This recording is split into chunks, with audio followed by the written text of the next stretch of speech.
अभी तक हमने आरबीआई, उसकी मॉनेटरी पॉलिसी के बारे में बहुत डिटेल से अध्ययन किया है। सभी प्रकार के बैंकिंग सिस्टम के बारे में देखा हमने, एनबीएफसी से लेके payment bank, small industrial development bank क्या होते हैं, नाबार्ड से लेके आरआरबी तक सभी कुछ देख लिया, और ये उम्मीद करता हूं कि आप लोगों ने उसको रट लिया होगा अब तक। अब बात करते हैं एक दूसरे अहम पहलू के ऊपर, इन्फ्लेशन, मुद्रास्फीति। और आप साथ साथ जैसे जैसे हम पढ़ाते चले जा रहे हैं, कृपया करके आप उसे साथ साथ पढ़ते चले जाएं। इन्फ्लेशन, मुद्रास्फीति। आसान शब्दों में अगर मैं मुद्रास्फीति आपसे पूछूं तो मुद्रास्फीति होती क्या है? और महंगाई के अलावा मार्केट में जितना मनी है, मार्केट में फ्लो ऑफ मनी जितना है, वो इन्फ्लेशन है ना, वो तो नहीं है। फ्लो ऑफ मनी अलग चीज होती है, वो तो अर्थव्यवस्था के लिए हम स्टिमुलेट करने के लिए भी डाल सकते हैं। मान लीजिए आपके देश में मार्केट में जितना मनी है, फ्लो हटा, तो मार्केट में मनी है तो अच्छी चीज है, लिक्विडिटी है, उसको इन्फ्लेशन कैसे कहेंगे? मुद्रा, लिक्विडिटी का बढ़ना इन्फ्लेशन हो सकता है, लिक्विडिटी कैसे? मार्केट में बहुत ज्यादा मनी होना, इसको भी नहीं कह सकते, क्यों? वस्तुओं को दाम के बढ़ जाना। ओके, वस्तुओं के दाम का बढ़ जाना। चलो, और रोजमर्रा की जो ओके, अब मेरा सवाल, मुद्रास्फीति को समझो बड़े बारीकी से, क्योंकि बहुत गहरे कॉन्सेप्ट इसमें से पूछे जा सकते हैं। एक बात बताइए, आपने बोला मुद्रा के रेट का बढ़ना, मैं उसको डेवलपमेंट या ग्रोथ बोलूं तब? विकास या वृद्धि कहूं? वृद्धि से ज्यादा बढ़ जाए तो? अच्छा, वृद्धि से ज्यादा बढ़ जाए, ओके, ये याद रखिएगा। हाँ, एक बात बताइए आसान भाषा में, पहले ये समझिए, अगर मैं ये कह दूं कि आपके देश की जो क्रय शक्ति है, मनी का डेप्रिसिएशन होना मुद्रास्फीति है, सही है कि गलत? आपके देश की मुद्रा की वैल्यू का गिरना, यानी रुपये का डिग्रेड होना, डेप्रिशिएट करना, ये इन्फ्लेशन है या नहीं?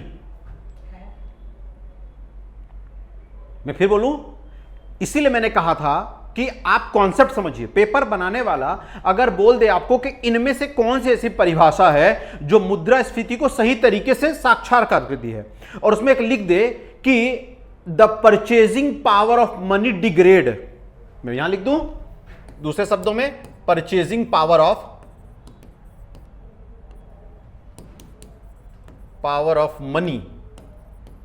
Money degrade. आसान भाषा में, आपके देश में रुपए की वैल्यू का गिरना, यानी मुद्रा, आपके देश की मुद्रा की क्रय शक्ति का कमजोर होना। सही है कि गलत? मुद्रास्फीति की परिभाषा क्यों?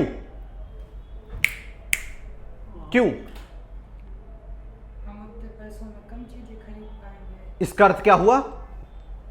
या तो डिमांड हाई है, सप्लाई कम है। आई होप समझ में आ रहा है मैं क्या बोलना चाह रहा हूं? मांग ज्यादा है, आपूर्ति कम है। या तो आपके पास डिस्पोजेबल इनकम बहुत है, यानी खर्चा करने युक्त मनी बहुत है और प्रोडक्ट नहीं है। दोनों हो सकता है। मेरी बात समझ आ रही है? ओके, इसका अर्थ क्या हुआ? मनी डेप्रिसिएशन करना, मुद्रा हार्श होना, और दूसरा क्या बोल रहा हूं, आपके देश में चलने वाली मुद्रा यानी करेंसी का क्या है, परचेजिंग पावर कम हो जाना, यानी क्रय शक्ति कम हो जाना। सही है? इसको इन्फ्लेशन कहते हैं। ये सबसे बेहतरीन आपका डेफिनेशन है अब तक का। कोई भी से आप अगर बोलोगे कि मुद्रा बढ़ गई है, लिक्विडिटी बढ़ गई है, लिक्विडिटी तो बढ़ सकती है ना, क्या दिक्कत है? आपके देश में स्टैगफ्लेशन था, हमने खुद ही पैसा इन्फ्यूज किया है, तो उसमें इन्फ्लेशन कैसे कहोगे? इन्फ्लेशन तब होगा जब आपके 100 रुपए में खरीदे जाने वाली वस्तु कम हो जाए, यानी आपकी 100 रुपए की वैल्यू गिर गई, यानी इसकी परचेजिंग पावर कम हो गई है। आई होप समझ में आ गया? बनेगा? लिखिए डेफिनेशन इसकी। मुद्रास्फीति क्या होती है? मुद्रास्फीति can be defined as the purchasing power of money can be degrade, या आसान भाषा में बोला जाए, आपके देश की मुद्रा का क्रय शक्ति कमजोर पड़ना, आपके देश की मुद्रा का क्रय शक्ति कमजोर होना। बनेगा? इसको अगर हम फार्मूले के आधार पे देखे जाए तो कैसे लिख सकते हैं? आसान है। रेट ऑफ इन्फ्लेशन, अगर हम इसको कैलकुलेट करना हो, यानी मुद्रास्फीति के दर को अगर हमें कैलकुलेट करना है तो हम कैसे बता सकते हैं? यानी रेट ऑफ करंट ईयर, जो प्राइस है, यानी price of commodity in current year minus price of same commodity in previous year, price of commodity same commodity in previous year upon price of commodity previous year बनेगा।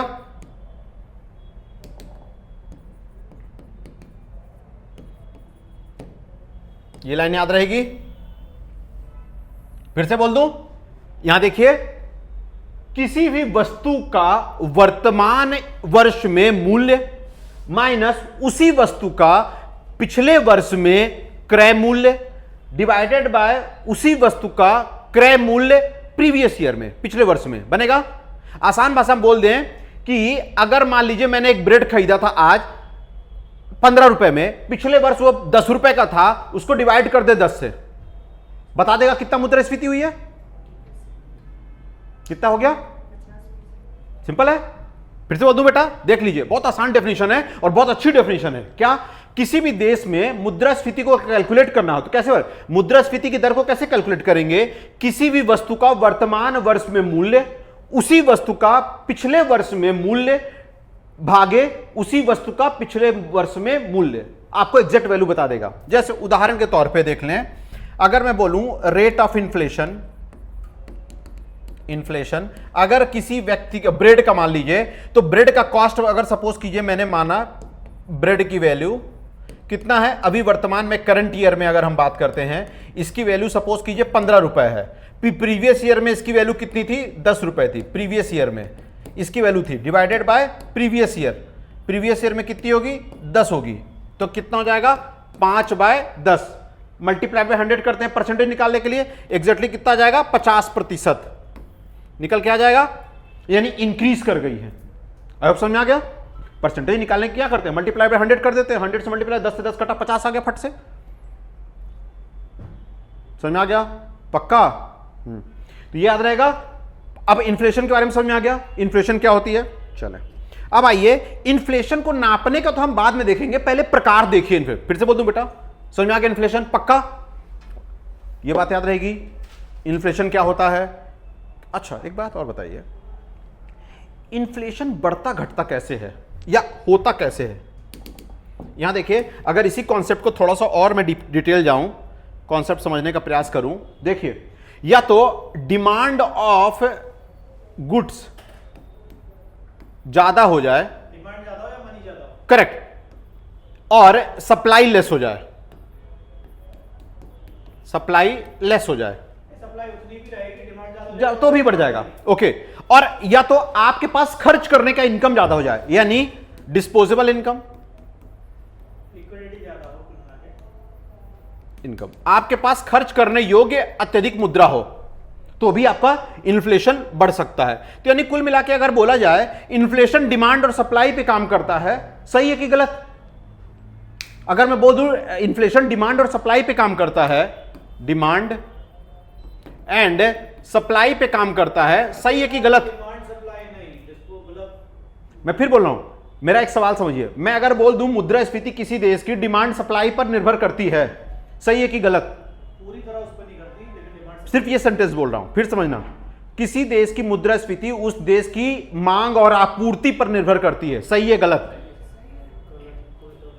मैं फिर बोल रहा हूं, ये बड़े ध्यान समझो, ये आपका प्रैक्टिस ही दिखा रहा है कि आप कैसे, किसी देश की मुद्रास्फीति उस देश की मांग और आपूर्ति पर निर्भर है, सही है गलत। सोच के देखो। हाँ, ये बिल्कुल सही स्टेटमेंट है। क्यों? मैंने ये नहीं कहा कि केवल डिमांड और सप्लाई पर है, मैंने कहा डिमांड और सप्लाई पर निर्भर है। याद रहेगा, मैंने वनली शब्द नहीं जोड़ा है। हाँ, मांग और आपूर्ति पर निर्भर करती है, लेकिन अगर मैं बोल दूं केवल इस पर डिपेंड करती है, तब गलत होगा। ये बनेगा, वनली नहीं होगा। हाँ, एक घटक जरूर मान सकते हैं। इसी को कहा जाता है डिमांड पुल, कॉस्ट पुश, ऐसे करके होती हैं। तो हम आगे देखेंगे, लिखनी होती है। अब देखिए, इन्फ्लेशन को अलग अलग तरीके से मापा जा सकता है, देखा जा सकता है। तो मापने का तरीका तो अलग अलग होता है, हम देखेंगे क्या होता है। बाय डिफॉल्ट इन्फ्लेशन को नापने के लिए प्राइस इंडेक्स का इस्तेमाल किया जाता है, मूल सूचकांक का प्रयोग किया जाता है। इन्फ्लेशन को मेजर करने के लिए, बड़े ध्यान से याद रखिएगा, मेजर करने के लिए हम किसका इस्तेमाल करते हैं? प्राइस इंडेक्स का इस्तेमाल करते हैं, यानी मूल्य सूचकांक का प्रयोग करते हैं। और भारत में प्राइस इंडेक्स 3 होते हैं। कौन कौन से?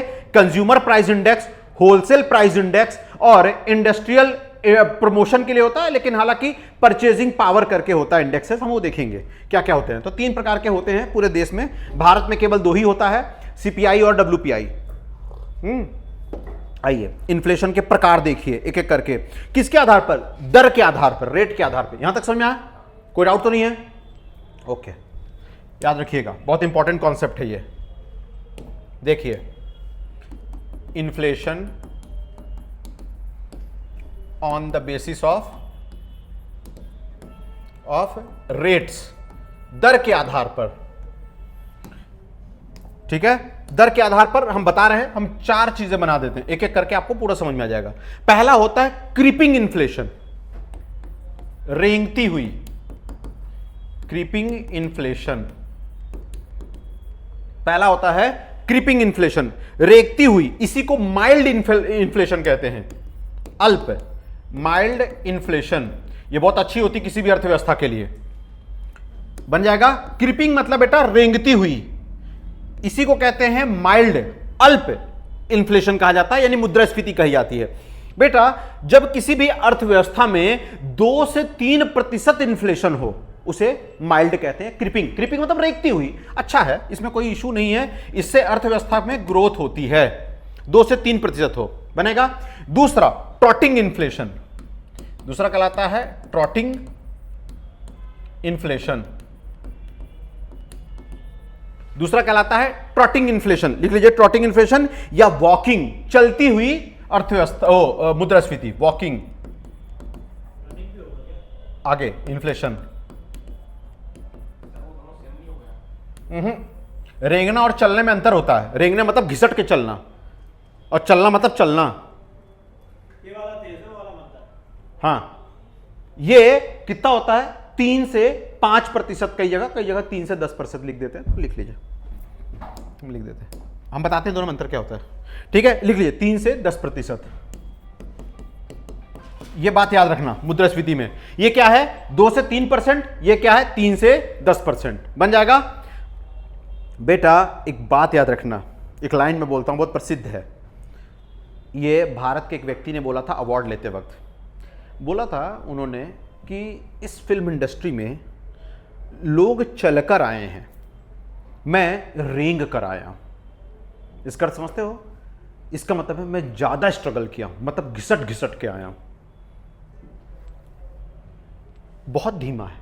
ये अर्थव्यवस्था के लिए अच्छी है, ये अलार्म जैसा है, ये आरबीआई को इंडिकेट करे, किसी भी देश की सेंट्रल बैंक को इंडिकेट करेगा, संभल लेना, अब आपको जरूरत पड़ेगी। इसमें क्या होता है? किसी देश की सेंट्रल बैंक नजर रखती है कि कब बढ़ रहा है, कब घट रहा है। क्यों? आप गौर करके देखिए, भारत की इन्फ्लेशन टारगेट कितनी है अकॉर्डिंग टू किस कमेटी के तहत? भारत में मुद्रास्फीति 4 ± 2% होनी चाहिए। कौन सी कमेटी कही थी? ये ना, RBI के गवर्नर साहब। हाँ, अब आरबीआई गवर्नर थे 2014 में। हाँ, रघुराम साहब, नहीं रुक जाओ, गवर्नर साहब थे, उर्जित पटेल। उर्जित पटेल साहब। ये भूलना नहीं है, उन्होंने टारगेट दिया था, इन्फ्लेशन टारगेट बनेगा। ये किसके तहत? इसके तहत क्या है भारत की, अगर इन्फ्लेशन टारगेट की बात करते हैं बेटा, बड़े ध्यान समझिए, इन्फ्लेशन टारगेट क्या रखा गया था भारत का, जिसे अभी लिबरलाइज कर दिया गया है, ये 2014 की बात है, उर्जित पटेल साहब, उर्जित पटेल, +- करेक्ट, 4 ± 4% ± 2%, यानी मैक्सिमम हो सकता है 6, मिनिमम हो सकता है 2, इससे नीचे नहीं होना। अब ये देखिए, अब याद आ रहा है, 2% तक ठीक है, 2%, 3% ठीक होती है, 3% से 10%, 6% तक तो ठीक है, 6 के ऊपर गई तो खतरा है, अलार्म। इसका मतलब क्या है? इस वक्त पैनी नजर होनी चाहिए, वॉचिंग स्टेट में होगा कौन? आरबीआई, देश का सेंट्रल बैंक, बनेगा। आगे तीसरा देखिए, एक बहुत इंपॉर्टेंट है, गैलोपिंग या रनिंग, गैलोपिंग या रनिंग, दौड़ती हुई मुद्रास्फीति, दौड़ती हुई मुद्रास्फीति लिख पा रहे हैं? 10 से 50%, 10 to 50%, अभी जो मैंने एग्जांपल दिया था वो क्या दिया था, 50% का, गैलोपिंग का दिया था। फिर से बोलूं बेटा, गैलोपिंग ये दौड़ती हुई बनेगा, गैलोपिंग या दौड़ती हुई। गैलोपिंग मतलब समझते हो क्या होता है, लिगल लेना सीधे सीधे, समझ में आ रहा है। आगे हाइपर इन्फ्लेशन,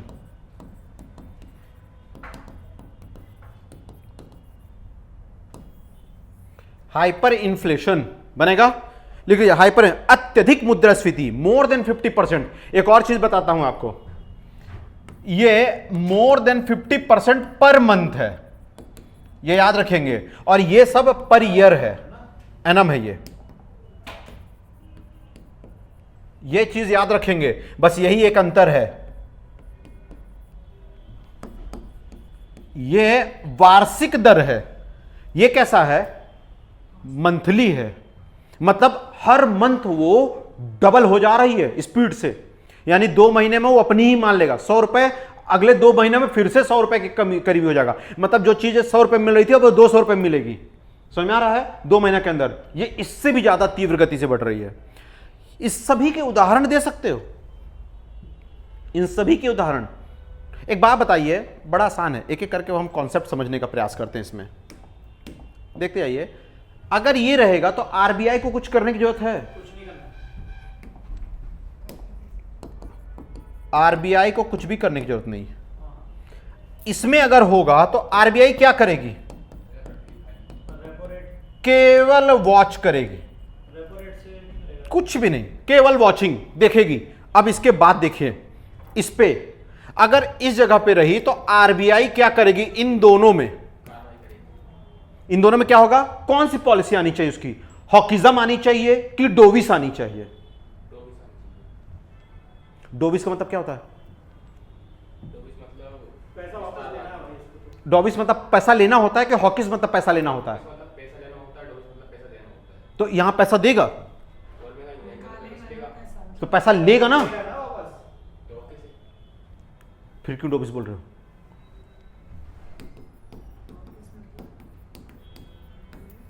कॉन्ट्रैक्शनरी पॉलिसी, उसको पैसा वापस चाहिए। संकुचन, भूलना नहीं, पहले दिन का कॉन्सेप्ट याद रखना। यहां पर क्या करेगा, संकुचन नीति लाई जाएगी, बनेगा। एक और बात बताते हैं, केवल आरबीआई यहां नहीं काम करेगा, इस समय देश की मॉनेटरी पॉलिसी के साथ साथ फिस्कल पॉलिसी काम करेगी। याद रखना, आरबीआई क्या करेगा, मॉनेटरी पॉलिसी, मौद्रिक नीति, और गवर्नमेंट क्या करेगी, फिस्कल पॉलिसी।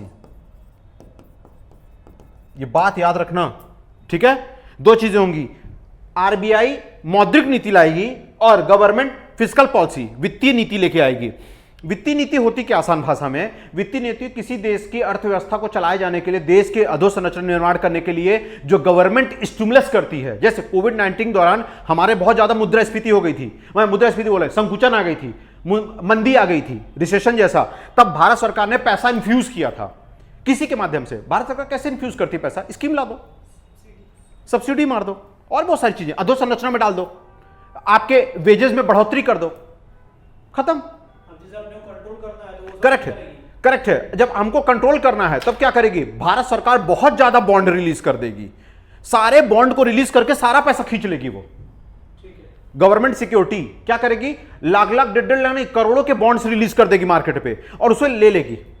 समझ में आ रहा है, सारा मुद्रा को खींच लेगी रातों रात भारत सरकार, ताकि कंट्रोल किया जाए। एक और चीज है, ऐसे क्षेत्रों में क्या भारत सरकार अपनी वैल्यू को डिवैल्यू करेगी। मैं फिर बोल रहा हूं, जब आपके देश में मुद्रास्फीति बहुत ज्यादा हो तो क्या भारत सरकार आपके देश में डिवैल्यू करेगी। डिवैल्यू मतलब समझ गई, ऑलरेडी डिवैल्यू है वो। ऑलरेडी डिवैल्यू है, ये कॉन्सेप्ट याद रहेगा। क्या भारत सरकार एक्सपोर्ट बढ़ाएगी, हैं? क्या भारत सरकार एक्सपोर्ट बढ़ाएगी। पैसा बहुत ज्यादा ना, एक्सपोर्ट बढ़ाएगी। मैं फिर बोल रहा हूं, समझ में आ रहा है, पक्का सोच लो। नहीं आ रहा सर, इसको मैं बिल्कुल फिर से बोल रहा हूं, एक्सपोर्ट बढ़ाएगी, मैं बोल रहा हूँ। यहां देखना, ये चीज आप नहीं समझोगे तो बिल्कुल नहीं समझ में आएगा। बेटा, इन्फ्लेशन अगर 10% भी इंक्रीज कर गया है देश में, उस समय क्या करेगी, बड़ा पहला सवाल, क्या वो डिवैल्यू करेगी, अपनी मुद्रा को गिराएगी, ऑलरेडी गिरी हुई है, क्या गिराएगी। अब एक बात बताओ, आपके देश में मुद्रा को अगर पावरफुल बनाना है, रुपी को पावरफुल बनाना है, तो आपके देश से मुद्रा क्या होनी चाहिए, कम होनी चाहिए, और डॉलर आना चाहिए। आई होप समझ पा रहे हो। डॉलर आना चाहिए, तो डॉलर आने के लिए क्या करोगे आप? डॉलर जितना ज्यादा आएगा वो कैसे आ सकता है? एक्सपोर्ट से। जितना ज्यादा आप एक्सपोर्ट करोगे तो क्या होगा? आपके देश की मुद्रा चली जाएगी। क्यों मुद्रा चली जाएगी? कभी सोचा है? आप क्या करोगे? अपने देश के रुपए को क्या करोगे? कोई भी चीज बना रहे हो ना, तो आप जब एक्सपोर्ट करोगे, कोई चीज बेचोगे, तो उसके बदले में आएगा डॉलर। बेचने के लिए आप बनाओगे, बनाने के लिए आपको पैसा लगेगा, पैसा लगने के लिए आपको लोन लेना पड़ेगा। ऑलरेडी पैसा, मुद्रास्फीति बहुत है। तब ऐसे में कॉन्ट्रैक्शनरी पॉलिसी जब लाएगा आरबीआई, तब क्या होगा? आपको बनाने में, एक एक यूनिट बनाने में आपको बहुत ज्यादा मेहनत लगेगी, और तब जाके संकुचन आएगा। इसका मतलब क्या है? आप अपने देश में जब डॉलर लेके आ रहे हो, जितना ज्यादा डॉलर आएगा, रुपए उतना ही कम हो जाएगा। डॉलर आया, मैंने आपको पढ़ाते वक्त एक चीज बताया था मनी में, कि दो देशों में अगर मान लीजिए हमारे पास डॉलर है, रुपए है, बड़े ध्यान समझना, हमारे पास रुपए अगर ज्यादा है, डॉलर कम है, तो मैंने कहा था जो भी कम होता है वो महंगा होता है। तो रुपए बहुत है, इसीलिए मुद्रास्फीति है। इसको हमको कम करना है, तो हम डॉलर को इंक्रीज कर दें, ऑटोमेटिकली कम हो जाएगा वो। तो जब ये ज्यादा हो जाएगी तो मुद्रा मजबूत हो जाएगी। मजबूत होने का मतलब आपके यहां इन्फ्लेशन खत्म हो गया। ऊपर से तो नहीं गया? नहीं समझ में आया तो फिर हम नहीं जानते। अब हम बहुत बारीकी से समझा रहे हैं। पक्का दिमाग ठीक है अभी? हाँ, जा रहा है कि अंदर की नहीं जा रहा है? पहले बताओ, इससे डीप नहीं जा सकते। आगे आइए, उदाहरण देखिए। अगर मैं इसका उदाहरण दे दूं, हाइपर इन्फ्लेशन, क्या भारत में हुआ अभी? वेनेजुला है, बाली, जर्मनी है। जर्मनी में हो चुका वर्ल्ड वॉर के दौरान लोग आग तापते थे पैसे से। हाँ, बहुत सारे देश है, ईरान है, बहुत सारे। ईरान में भी चल रहा है, ईरान में भी चल रहा है। एक बात बताइए, एक और मेरा सवाल, इसमें बेरोजगारी घटेगी क्या? इसमें बेरोजगारी घटेगी कि बढ़ेगी? इसमें बेरोजगारी बढ़ेगी या घटेगी?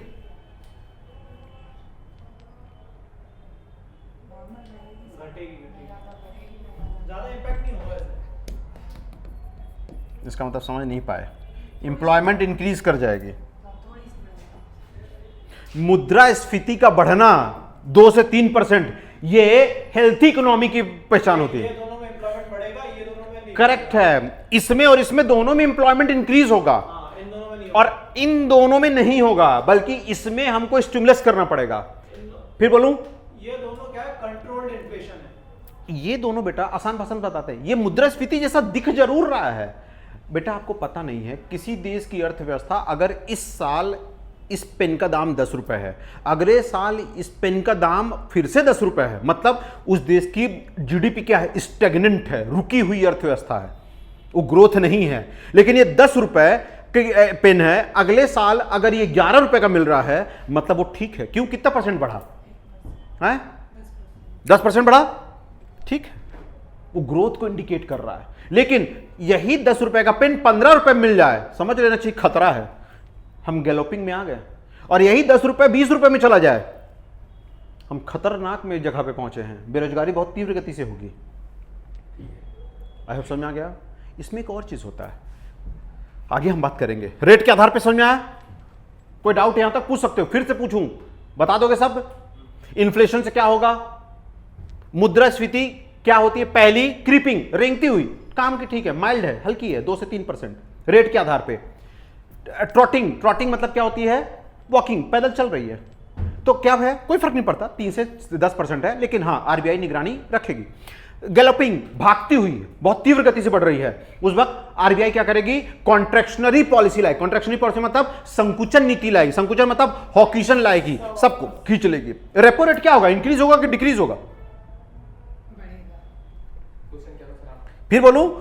हाँ, मैं वही बोलना चाह रहा हूं, इसीलिए बोल रहा हूं कि दिमाग से एब्सेंट हो। यहां देखना, अगर मैं बोल दूं गैलोपिंग अर्थव्यवस्था है, यानी कि इन्फ्लेशन रेट है, बहुत तीव्र गति से भाग रही है, ऐसे में रेपो रेट को इंक्रीज करेगा कि डिक्रीज? रेपो रेट जो होगा सर, अगर पैसा बहुत ज्यादा है, हाँ, तो रेपो रेट को बढ़ाना पड़ेगा कि घटाओगे? घटाओगे सर, घटेगा। क्यों? क्योंकि रेपो रेट घटा देंगे तो बैंकों में सब लोग पैसे जमा करेंगे।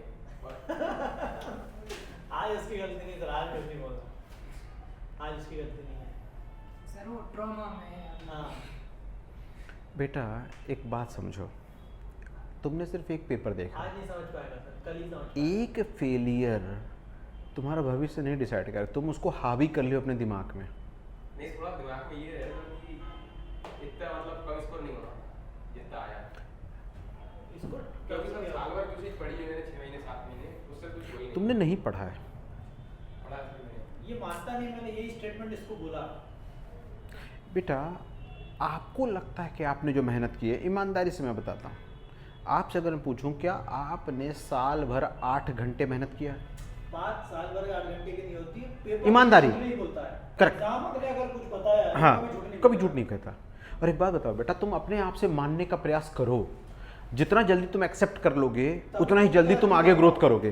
बेटा मैंने आप लोग को इकोनॉमी में इसमें आपको याद होगा कि मैं साइकोलॉजिकल डिसऑर्डर पढ़ा रहा था, मनोवैज्ञानिक दिशा पढ़ा था। उसमें एक चीज़ मैंने आपको बताई थी, एक वो मेथड होता है जिसमें मैंने आपको बताया था REBT करके बताया था, आपको याद आ रहा होगा कि रैशनल इमोटिव बिहेवियर थेरेपी, याद आ रहा है? रैशनल इमोटिव बिहेवियर थेरेपी का मतलब होता है तर्क संगत भावनात्मक व्यवहार मनोचिकित्सा पद्धति। उसमें एक चीज़ बोला था, मैंने लाइन बोला था कि कोई भी सिचुएशन, कोई भी परिस्थिति या व्यक्ति गलत नहीं होता, उसको देखने का नजरिया सही या गलत होता है। सही। कोई भी परिस्थिति या व्यक्ति गलत नहीं होता, उसको देखने का नजरिया। एक व्यक्ति यह है जो फेल होने के बाद ये कहता है कि failure is the first step to the success.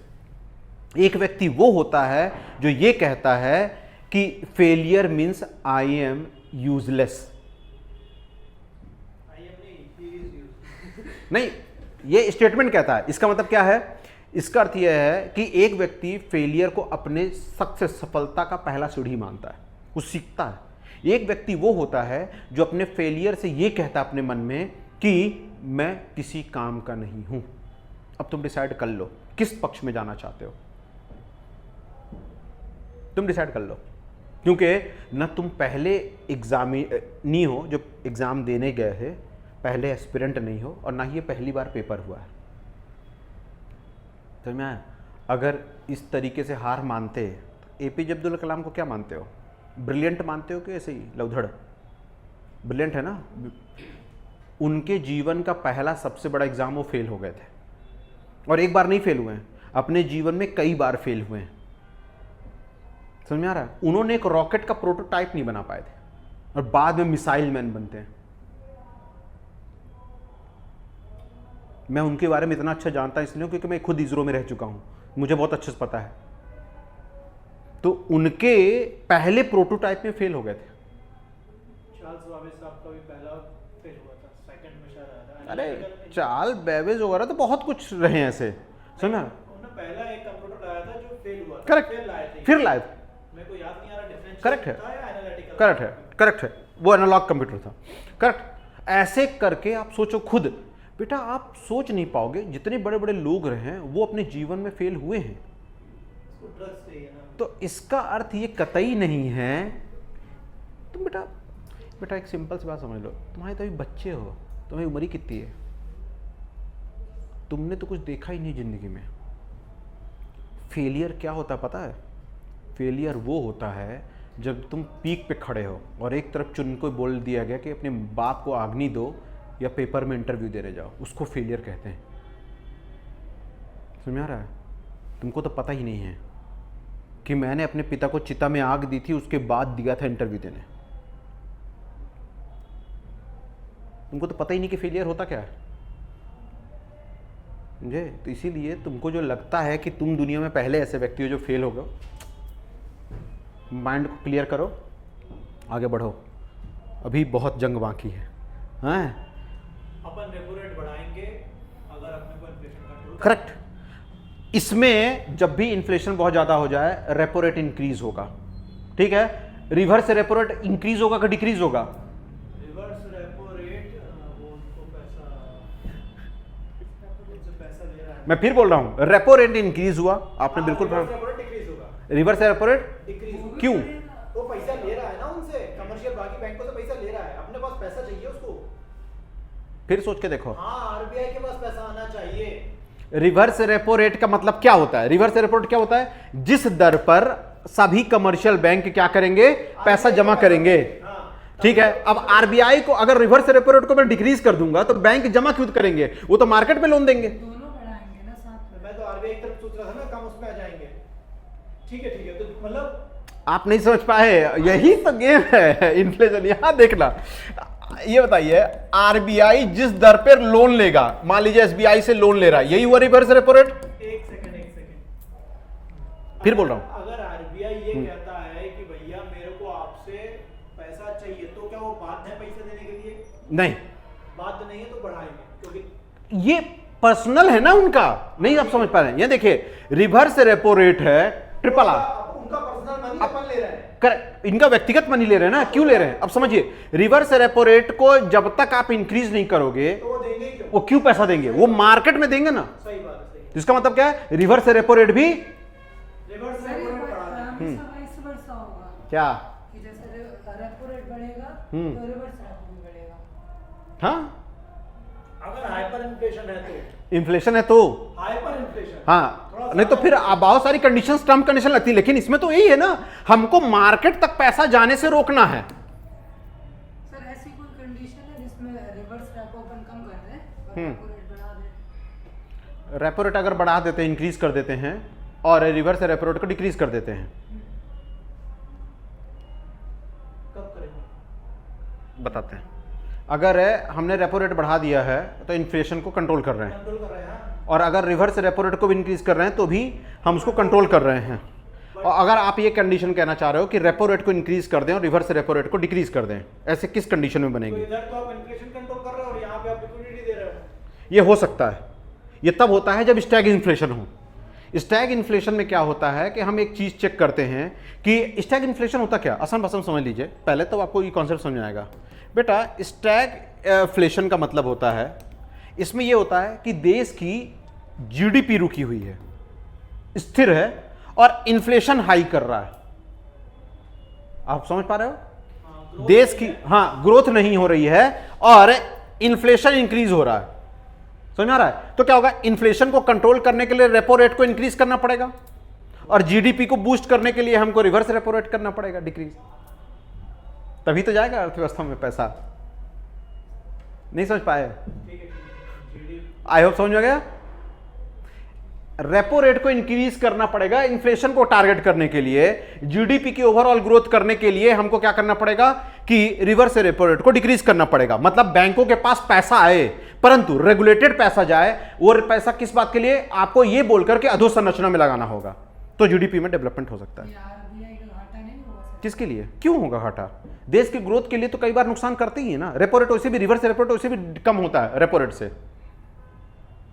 ऐसी कोई कंडीशन जिसमें रिवर्स रेपो रेट को क्रॉस करे? रिवर्स रेपो रेट को कभी नहीं कर सकता क्रॉस, इम्पॉसिबल है। ठीक है। ये एक अपवाद है, इसमें नहीं कर सकता, क्योंकि अगर ये कर जाएगा तो बैंक रेट और बेस रेट में भी डिस्टर्बेंस आ जाएगी, क्योंकि बैंक रेट और बेस रेट को रेपो रेट से हमेशा ऊपर रखना पड़ता है, ये डिस्टर्ब हो जाएगा। ठीक है, ये बात याद रखेंगे। ये बन गया, ऊपर से तो नहीं गया सारी बातें इन्फ्लेशन की, पक्का? चलो चलो, अब फिर एक बार फिर से वीडियो देख लेना। अब बात करते हैं कॉज के आधार पर, इन्फ्लेशन कारक के आधार पे, based on inflation, types of inflation based on, हाँ, types of inflation based on cause, कारक के आधार पे। कारक यानी क्या? कारक यानी क्या? Factor cost. कारक यानी लागत मूल्य। लागत मूल्य मतलब क्या? लागत मूल्य मतलब फैक्टर कॉस्ट क्या होता है? बहुत अच्छा सवाल। फैक्टर कॉस्ट क्या होता है? लागत मूल्य क्या होता है? लागत मूल्य क्या होता है? किसी हम वस्तु को जो पैसा अपना इन्वेस्ट करते हैं, लागत मूल्य कोई भी। फैक्टर कॉस्ट क्या होता है? वस्तु को बनाने का जो करेक्ट, किसी भी एक यूनिट वस्तु को बनाने वाले लगने वाले फैक्टर्स, कारक। क्या लगता है बेटा? मान लीजिए एक पेन की फैक्ट्री है, इसको बनाने में क्या क्या लगेगा? रॉ मटेरियल लैंड, भूमि चाहिए फैक्ट्री लगाने के लिए। दूसरा कैपिटल चाहिए, चाहिए, कैपिटल मतलब पूंजी चाहिए होगा बनाने के लिए। उसके अलावा लेबर चाहिए होगा, मजदूर काम करेंगे ना, मशीन ले लो, लेबर ले लो। और एक व्यक्ति क्या चाहिए? Entrepreneur. Raw material, raw material तो चाहिए ही, तो रॉ मटेरियल के अंदर आ जाता है ये सभी चीजें। तो लैंड, लेबर, कॉस्ट, यही चाहिए ना। तो लैंड मतलब भूमि, भूमि होगी तो क्या दोगे आप? रेंट। कैपिटल होगा तो क्या दोगे? इंटरेस्ट, इंटरेस्ट ही दोगे ना। उसके बाद लेबर होगा, क्या दोगे? वेज, पेमेंट, वही आमदनी। और एंटरप्रेन्योर क्या लेगा? वो प्रॉफिट। और अंत में आएगा गवर्नमेंट जो आपको वो देगी परमिशन, टैक्स। यही होता है फैक्टर कॉस्ट। इनमें से 4 मूल तत्व माने जाते हैं। ये क्या होते हैं? ये 4 मूल तत्व माने जाते हैं। ये एडिशनल होता है फॉर पॉलिसी मेकिंग। इसी को बोला जाता है invisible hand theory. Adam Smith की अदृश्य हाथ का सिद्धांत यही है।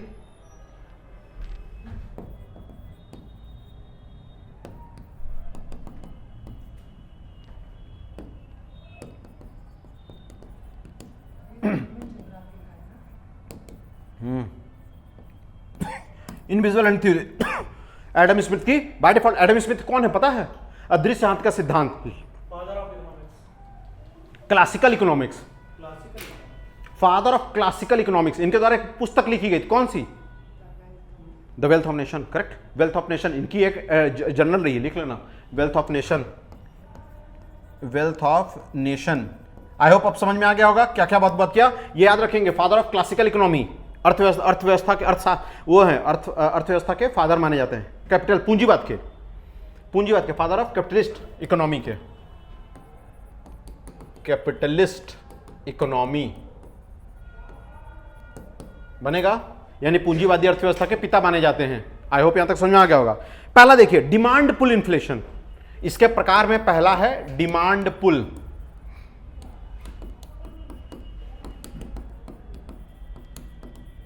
ठीक है, लिख लीजिए बेटा, मांग जनित मुद्रास्फीति। मांग जनित मुद्रास्फीति। एक बात बताइए, मांग जनित मुद्रास्फीति कैसे हो सकती है? डिमांड सप्लाई वाला गेम। करेक्ट, इसमें है ना फैक्टर कॉस्ट, डिमांड सप्लाई। तो इसमें याद रखिएगा, डिमांड पुल का मतलब क्या हुआ कि जब डिमांड ज्यादा है, सप्लाई कम है। फिर देखिए, यहां देखिए बेटा, aggregate demand, aggregate demand is high and supply is less. ठीक है, फिर बोल दूं बेटा, यानी शुद्ध मांग अत्यधिक है और आपूर्ति में कमी आना। बनेगा एक लाइन में, शुद्ध मांग जो है अत्यधिक है और सप्लाई में कमी। ये कब हुआ है? उदाहरण, एग्जाम्पल क्या दे सकते हैं? कोविड-19। हाँ बहुत सारी चीजों को, कोविड-19 इसका सबसे बड़ा एग्जाम्पल है। बहुत सारी चीजों की मांग आ गई थी, मास्क, बहुत सारी। ये तो सबसे इम्पोर्टेंट। सबसे इंपॉर्टेंट एग्जाम्पल क्या बन जाएगा? फिर से बोलूं, ध्यान है कि नहीं?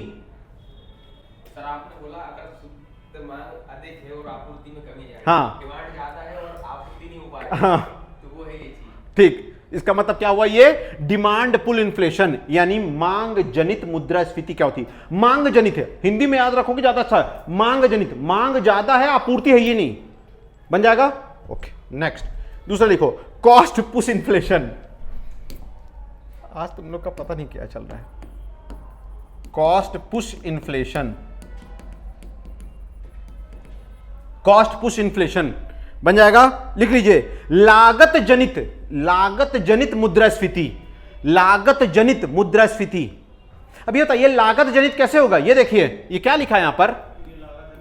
फैक्टर कॉस्ट, लागत है ना, लागत मूल्य। यानी जब इनपुट कॉस्ट इंक्रीज कर जाए आउटपुट से, बनेगा, देख लीजिए, इनपुट कॉस्ट इंक्रीज कर जाए यानी लागत मूल्य इंक्रीज कर जाए, फैक्टर कॉस्ट बढ़ जाएगी। करेक्ट है, इनपुट कॉस्ट या फैक्टर कॉस्ट इंक्रीज कर जाए। फैक्टर कॉस्ट, ये बताइए कैसे इंक्रीज होता है?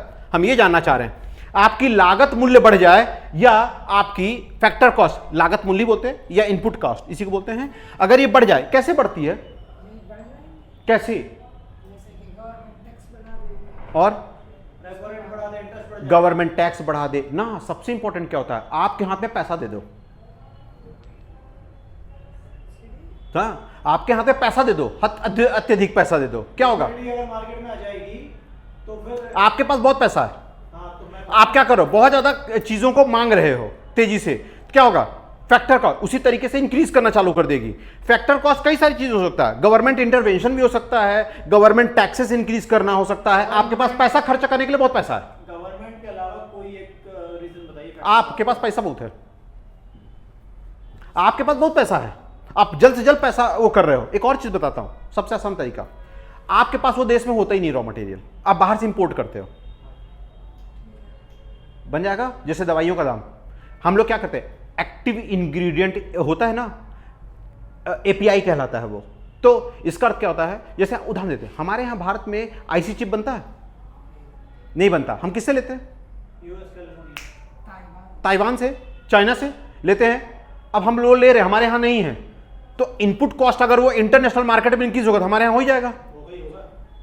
अब समझ में आ गया, ठीक है भाई, ठीक। लागत मूल्य बढ़ जाए, भारत कैसे करेगा, अपने देश में टैक्स बढ़ा दो, जमीनों के दाम बढ़ा दो, लेबर लॉ के तहत वेज फिक्स कर दो, 8 घंटे का पहले 300 रुपए था, अब हम 900 रुपए मांग लो, बढ़ गया।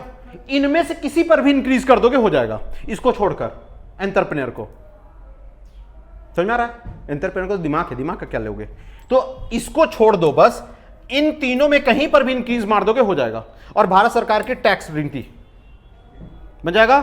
चलें एक और चीज बता दूं, इसका सबसे बड़ा उदाहरण, इंटरनेशनल मार्केट में ऑयल का रेट बढ़ा दो, तो पेट्रोल का रेट बढ़ना है, ऑयल का रेट बढ़ेगा तो क्या होगा, भारत में पेट्रोलियम बढ़ेगा, बाद में ट्रांसपोर्टेशन कॉस्ट बढ़ेगा। ट्रांसपोर्टेशन कॉस्ट है क्या, यातायात कर है क्या, करेक्ट है, और कच्चे माल को इधर से उधर ले जाते हैं, जब कच्चे माल का रेट नहीं बढ़ा देगा।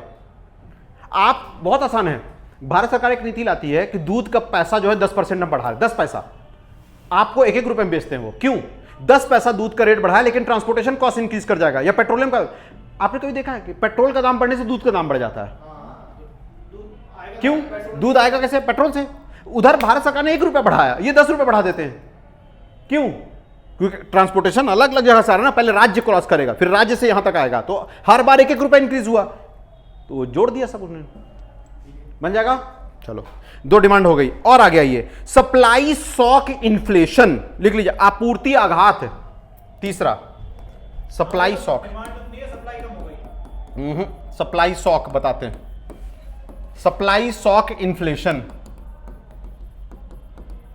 ये तीसरा है, लिख लीजिए आपूर्ति, लिखिए आपूर्ति आघात मुद्रास्फीति, युद्ध के समय में, पैंडेमिक के समय में वस्तुएं नहीं आ पा रही हैं इंटरनेशनली, ये कैसा एग्जांपल हो सकता है, during wars, pandemic, supply chain break कर रहा है, करेक्ट है, ये एक ही टाइम पे होता है जब सप्लाई चेन ब्रेक कर जाए, आपूर्ति श्रृंखला का टूटना बनेगा, आपूर्ति श्रृंखला का टूटना, सप्लाई चेन मिसमैनेजमेंट कहते हैं इसको, या ब्रेक करना। ये कहां होता है, वॉर के साथ, रशिया यूक्रेन, पूरे देश में क्या हो गया, पूरे आसपास के यूरोप में क्या होगा, गेहूं का दाम बढ़ गया, भारत ने उसका बहुत फायदा उठाया, भारत ने खूब बेचा दबा के, दो देशों में युद्ध हुआ, भारत ने खूब दबा के तेल खरीदा, प्रॉफिट, एनर्जी क्राइसिस हुआ ना, तो भारत ने खूब पैसा लिया, लो तेल दो सस्ते दाम में, अपन तो यूक्रेन को बेच रहा है, करेक्ट, वही बोल रहे हैं ना, बहुत सारी चीज। तो क्या कर रहे हैं हम लोग, सप्लाई चेन जब मिसमैनेजमेंट होता है, यानी जब भी कोई आपूर्ति जो श्रृंखला है उसमें टूट होती है, तब इस तरह का देखने को मिलता है, बन जाएगा इन्फ्लेशन। और देखिए स्ट्रक्चरल बॉटलनेक कहते हैं इसको, संरचनात्मक स्ट्रक्चरल इन्फ्लेशन, ये भारत में देखने को मिलता है या डेवलपिंग कंट्री में देखने को मिलता है। मुद्रास्फीति क्या लिखा है, अधोसंरचना आधारित मुद्रास्फीति, भारत के देश में है ही नहीं अधोसंरचना, तो होगा ही होगा, लिख लीजिए। पुअर इंफ्रास्ट्रक्चर, स्टोरेज, लॉजिस्टिक्स, यातायात, भंडारण, इन सब के कारण होता है। किसके कारण हो रहा है, पुअर लॉजिस्टिक्स। लॉजिस्टिक्स समझते हो ना, क्या होता है, ट्रांसपोर्टेशन को लॉजिस्टिक्स कहते हैं, यातायात कर। पुअर इंफ्रास्ट्रक्चर, इंफ्रास्ट्रक्चर भी बेकार हो, गेहूं इतना सारा बचा लिया, सड़ गया उसमें, करेक्ट, इंफ्रास्ट्रक्चर है बेकार है, वेयर हाउसेस नहीं है, कोल्ड स्टोरेज नहीं है, एक जगह दूसरे का ट्रांसपोर्टेशन कॉस्ट नहीं है, हमारे मेंटेन नहीं है, डेडिकेटेड कॉरिडोर नहीं, ये यानी देश की अधोसंरचना। इसमें एक चीज और आता है स्ट्रक्चरल इन्फ्लेशन में, देश में अगर जो ब्रेन है जिसके पास है, यानी कि जो व्यक्ति जिस प्रकार की क्षमता रखता है उसको उस प्रकार का क्या ना होना, उनको व्यवसाय ना देना, ये भी बहुत बड़ा काम होता है। हाँ, सड़क यातायात से कितने प्रतिशत क्या हादसा होता होता है है भारत में? भारत में लगभग सड़क यात्रा से देखा जाए तो 20 से 30% ही होता है, पूरा तो रेलवे करता है, 70 से 80%। क्वेश्चन आया था। तो 70 से 80% रेलवे करता है। 70, 75, 90 और 95 4 ऑप्शन थे। नहीं तो हो ही नहीं सकता, तो फिर गड़बड़ है, क्योंकि ज़्यादातर हमारे यहाँ रेलवे करती है, फ्रीट कॉरिडोर जो होते हैं और रेलवे करती है, हमारे यहाँ नहीं होती हैं। हमारे यहाँ बस सड़कें जो हैं, सड़कों से बहुत कम यातायात होती है, ट्रांसपोर्टेशन, ज़्यादातर बल्कि सामान रेलवे करती है। ठीक है, चलें लिख लीजिए। स्ट्रक्चरल के बाद लिखिए प्रोटीन इन्फ्लेशन। प्रोटीन इन्फ्लेशन ये बहुत अच्छा मुद्रास्फीति है। प्रोटीन मुद्रास्फीति ये कब होता है पता है? हाई परचेजिंग पावर जब आपके पास हो जाए, आपके पास उच्च डिस्पोजेबल इनकम हो, आपके पास खरीदने युक्त अत्यधिक पैसा हो, तब ये होता है। आपका लाइफ स्टाइल चेंज होता है, आप प्रोटीन इंटेक लेने लगते हो। पैसा खूब आएगा तो घास फूस खाओगे, नहीं, अब चिकन मटन ले आओ, अंडे ले आओ। समझ में आ रहा है? ये क्या होता है, लिख लीजिए। प्रोटीन में कॉज क्या होता है बेटा? प्रोटीन के लिए डाइटरी ट्रांसमिशन होता है जब आपके पास अत्यधिक डिस्पोजेबल इनकम हो। लिख लीजिए,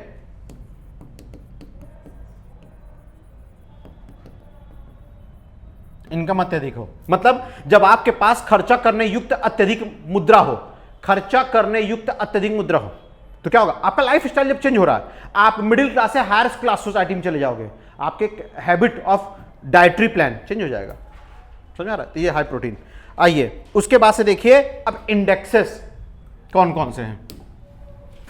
सूचकांक देखिए, किससे मुद्रास्फीति को नापेंगे? देख लीजिए, इन्फ्लेशन, इन्फ्लेशन मेजर। मुद्रास्फीति मूल्यांकन कैसे करेंगे? पता कैसे करते हैं? पहला WPI, होलसेल प्राइस इंडेक्स बनेगा। होलसेल प्राइस इंडेक्स बेटा थोक मूल्य सूचकांक, ये सबसे पहली बात याद रखें। थोक मूल्य सूचकांक के बारे में, इसे जारी कौन करता? आर्थिक सलाहकार कार्यालय, रिलीज्ड बाय, लिखिए, economic adviser office.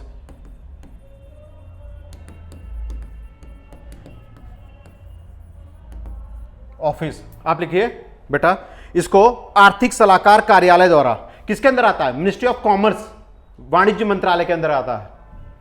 Ministry of commerce, वाणिज्य मंत्रालय के अंतर्गत आएगा। यह बात याद रखेंगे। इसका बेस ईयर क्या है? 2011-12, 2011-12 बेस ईयर CPI का है, अभी तक एक्सेप्ट नहीं किया गया है। माना गया है जरूर कि 2024-25 को रख देंगे, अभी तक एक्सेप्ट नहीं किया गया है। Base year 2011-12। ठीक है, एक चीज और याद रखिएगा, ये केवल गुड्स के बारे में बात करता है, सर्विसेज नहीं होते इसमें, ओनली गुड्स। ये चीज याद रखेंगे, केवल गुड्स के बारे में बात करता है, सर्विसेज नहीं होते इसमें। बन जाएगा? जैसे प्राइमरी आर्टिकल्स होते हैं, फ्यूल, पावर, मैन्युफैक्चरिंग गुड्स वगैरह, केवल गुड्स। ठीक है, अब आइए कंज्यूमर प्राइस इंडेक्स दूसरा।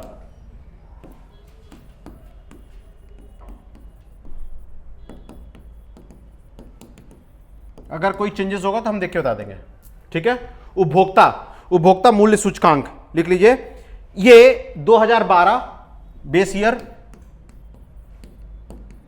आधार वर्ष, कोई परिवर्तन होगा तो हम कल इंफॉर्म कर देंगे आपको। ठीक है, आधार वर्ष। इसको कौन रिलीज करता है, कोई बता सकता है? इसको NSO, नेशनल स्टैटिस्टिक्स ऑफिस, राष्ट्रीय सांख्यिकी कार्यालय, राष्ट्रीय सांख्यिकी कार्यालय द्वारा इसको रिलीज किया जाता है। बन जाएगा, राष्ट्रीय सांख्यिकी कार्यालय द्वारा इसको रिलीज किया जाता है। एक बात बताइए, दोनों में सबसे अच्छा कौन सा होता है? नहीं, दोनों में से कौन सबसे अच्छा होता है? ये तो मॉस्पी द्वारा रिलीज किया जाता है, ministry of statistics and programme implementation. और ये कौन सा है? Ministry of commerce. ये क्या होता है? Ministry of statistics and programme implementation, यानी कि मिनिस्ट्री ऑफ सांख्यिकी और कार्यान्वयन मंत्रालय द्वारा इसको किया जाता है। NSO इसी के अंदर। NSO पता है किससे बना है? NSSO, नेशनल स्टैंडर्ड, उसके बारे में बना है, और CSO, सेंट्रल स्टैटिस्टिक ऑफिस, दोनों को मर्ज कर दिया गया था 2019 में। उसके बाद ये NSO का निर्माण किया गया। आई होप समझ में होगा। तो NSO क्या होता है? इसके अंदर आता है, मॉस्पी के अंदर, और ये मिनिस्ट्री ऑफ कॉमर्स के अंदर आता है। ये चीज नहीं भूलेंगे। ठीक है, तो दो इंडेक्स होता है बाय डिफॉल्ट। दोनों में से कंज्यूमर प्राइस इंडेक्स अच्छा होता है, क्योंकि इसमें गुड्स और सर्विसेज दोनों शामिल किए जाते हैं। इसमें गुड्स प्लस सर्विसेज, यानी आपका क्या क्या हो गया इसमें, यानी वस्तु और सेवा दोनों ही शामिल किए जाते हैं, ये बेहतर माना जाता है, बन जाएगा। एक और लिखिए, प्रोड्यूस प्राइस इंडेक्स, उत्पादक मूल्य सूचकांक, तीसरा उत्पादक मूल्य सूचकांक, प्रोड्यूस, तीसरा है ना, प्रोड्यूस प्राइस इंडेक्स। आप देख पा रहे हो सभी में प्राइस इंडेक्स लगा हुआ है, दिख रहा है? इसका मतलब हमने क्या बताया शुरू में कि जितने भी होते हैं प्राइस इंडेक्स ही होते हैं जो कि इन्फ्लेशन को नापते हैं। लिखिए, प्रोड्यूस प्राइस इंडेक्स में उत्पादक मूल्य सूचकांक के बारे में देख लीजिए बेटा। ये फ्यूचर में हमने इसको ध्यान रख के बनाया है कि कल फ्यूचर में हम इसका इस्तेमाल कर सकते हैं, ज़्यादा इसमें है नहीं कुछ। मेजर करता है प्राइस चेंज में, लिख लीजिए, मेजर प्राइस चेंज, यानी मूल्यों में परिवर्तन को नापता है ये, ईयर टू ईयर, साल दर साल। एक और होता है जीडीपी डिफ्लेटर, ये इंपॉर्टेंट है, इसको भी देख लीजिए। चौथा, जीडीपी डिफ्लेटर, सकल घरेलू उत्पाद, लिखिए बेटा, सकल घरेलू उत्पाद लिखिए अपस्फीतिक, अपस्फीतिक या अपस्फीति, लिख लीजिए। जीडीपी डिफ्लेटर कहलाता है। आसान भाषा में होता क्या जीडीपी? बहुत आसान है, नॉमिनल। इसको अगर हमको निकालना है तो क्या कर सकते हैं, GDP of nominal versus GDP real multiplied by 100, GDP deflator बता देगा, बनेगा। जीडीपी नॉमिनल का मतलब क्या होता है? नॉमिनल मतलब करंट ईयर, रियल मतलब बेस ईयर, यानी सकल घरेलू उत्पाद वर्तमान वर्ष में सकल घरेलू उत्पाद आधार वर्ष में मल्टीप्लाई कर दो। बहुत आसान है, उदाहरण देता हूं, बहुत आसान है इसका, देख लीजिए। जीडीपी डिफ्लेटर में सपोज कीजिए आज एक वस्तु का दाम 110 रुपए है, बेस ईयर में उसी वस्तु का दाम 100 रुपए था, मल्टीप्लाइड बाय 100। समझ में आ रहा है? इससे क्या पता चल जाएगा, हमको ये बता देगा कि कितना रहा है। ये जीडीपी डिफ्लेटर बताता है कि कितने ग्रोथ प्रतिशत से हुआ है, यानी जो मूल्य पहले किस 100 रुपए का रहा होगा वो 110 रुपए का हो गया। तो इससे फिर हम अंदाजा लगाने का प्रयास करते हैं कि वास्तविकता में कितना चेंजेस हुआ होगा। समझ में आ रहा है? तो ये जीडीपी डिफ्लेटर बताता है, और जीडीपी डिफ्लेटर इसलिए अच्छा माना जाता है क्योंकि जीडीपी डिफ्लेटर में वास्तविकता में बता देता है किस चीज के कितनी प्राइस इंक्रीज कर रही है प्रतिशत के आधार पर। फिर हम इसको क्या करते हैं, परसेंटेज के आधार पर देख लेते हैं कि हर कमोडिटीज में कितना हुआ है। ये इसलिए इंपॉर्टेंट होता है क्योंकि इसमें गुड्स, सर्विसेज और बाकी जितने भी चेंजेस होते हैं सबको शामिल कर लिया जाता है। ये बात याद रखेंगे। तो जीडीपी डिफ्लेटर भारत में या पूरे दुनिया में सबसे बेहतर माना जाता है किसी देश की इन्फ्लेशन रेट को चेक करने में, क्योंकि ये बेस ईयर से आपको कैलकुलेट करके देता है। बनेगा? बहुत आसान है। चले आगे देख लीजिए।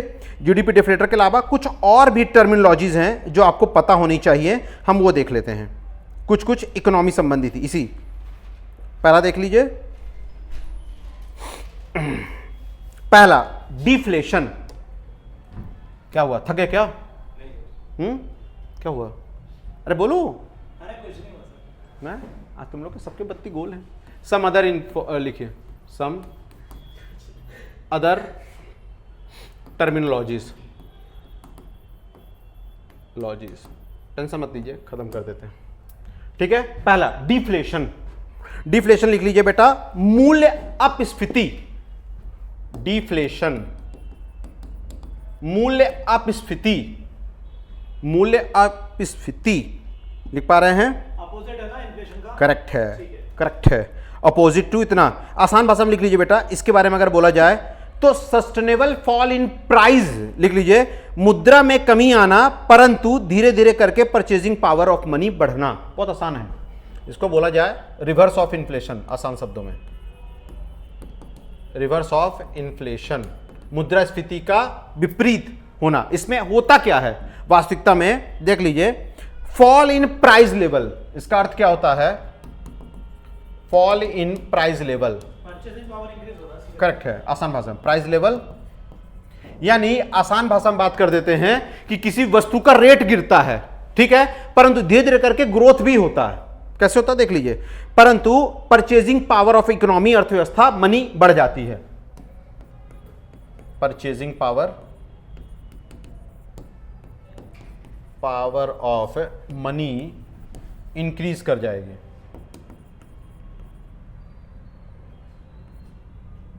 सर अच्छा रहता है। ये गलत है, ये गलत है। ये ग्रोथ रेट डिक्रीज कर रही है, जीडीपी श्रिंक कर जा रही है। यही बढ़ जाएगी तो जीडीपी श्रिंक कर जाएगी। ये क्या बोल रहा है? Purchasing power of money increase है, आपकी क्रय शक्ति बढ़ रही है परंतु प्राइस गिर रहा है। इसका मतलब समझ रहे हो? आसान है।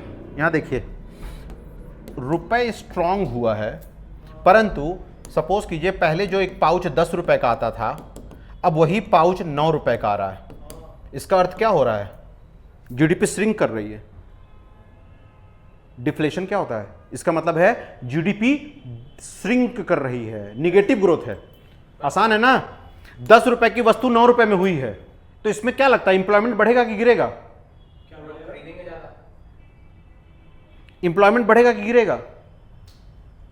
एम्प्लॉयमेंट तो कम हो रहा आप नहीं सोच पा रहे हो। मुद्रा की वैल्यू इंक्रीज हो रही है, ठीक है, और रेट गिर रहा है। इसमें क्या लिखा हुआ है? Purchasing power of money increase हो रही है और फॉल इन प्राइस लेवल।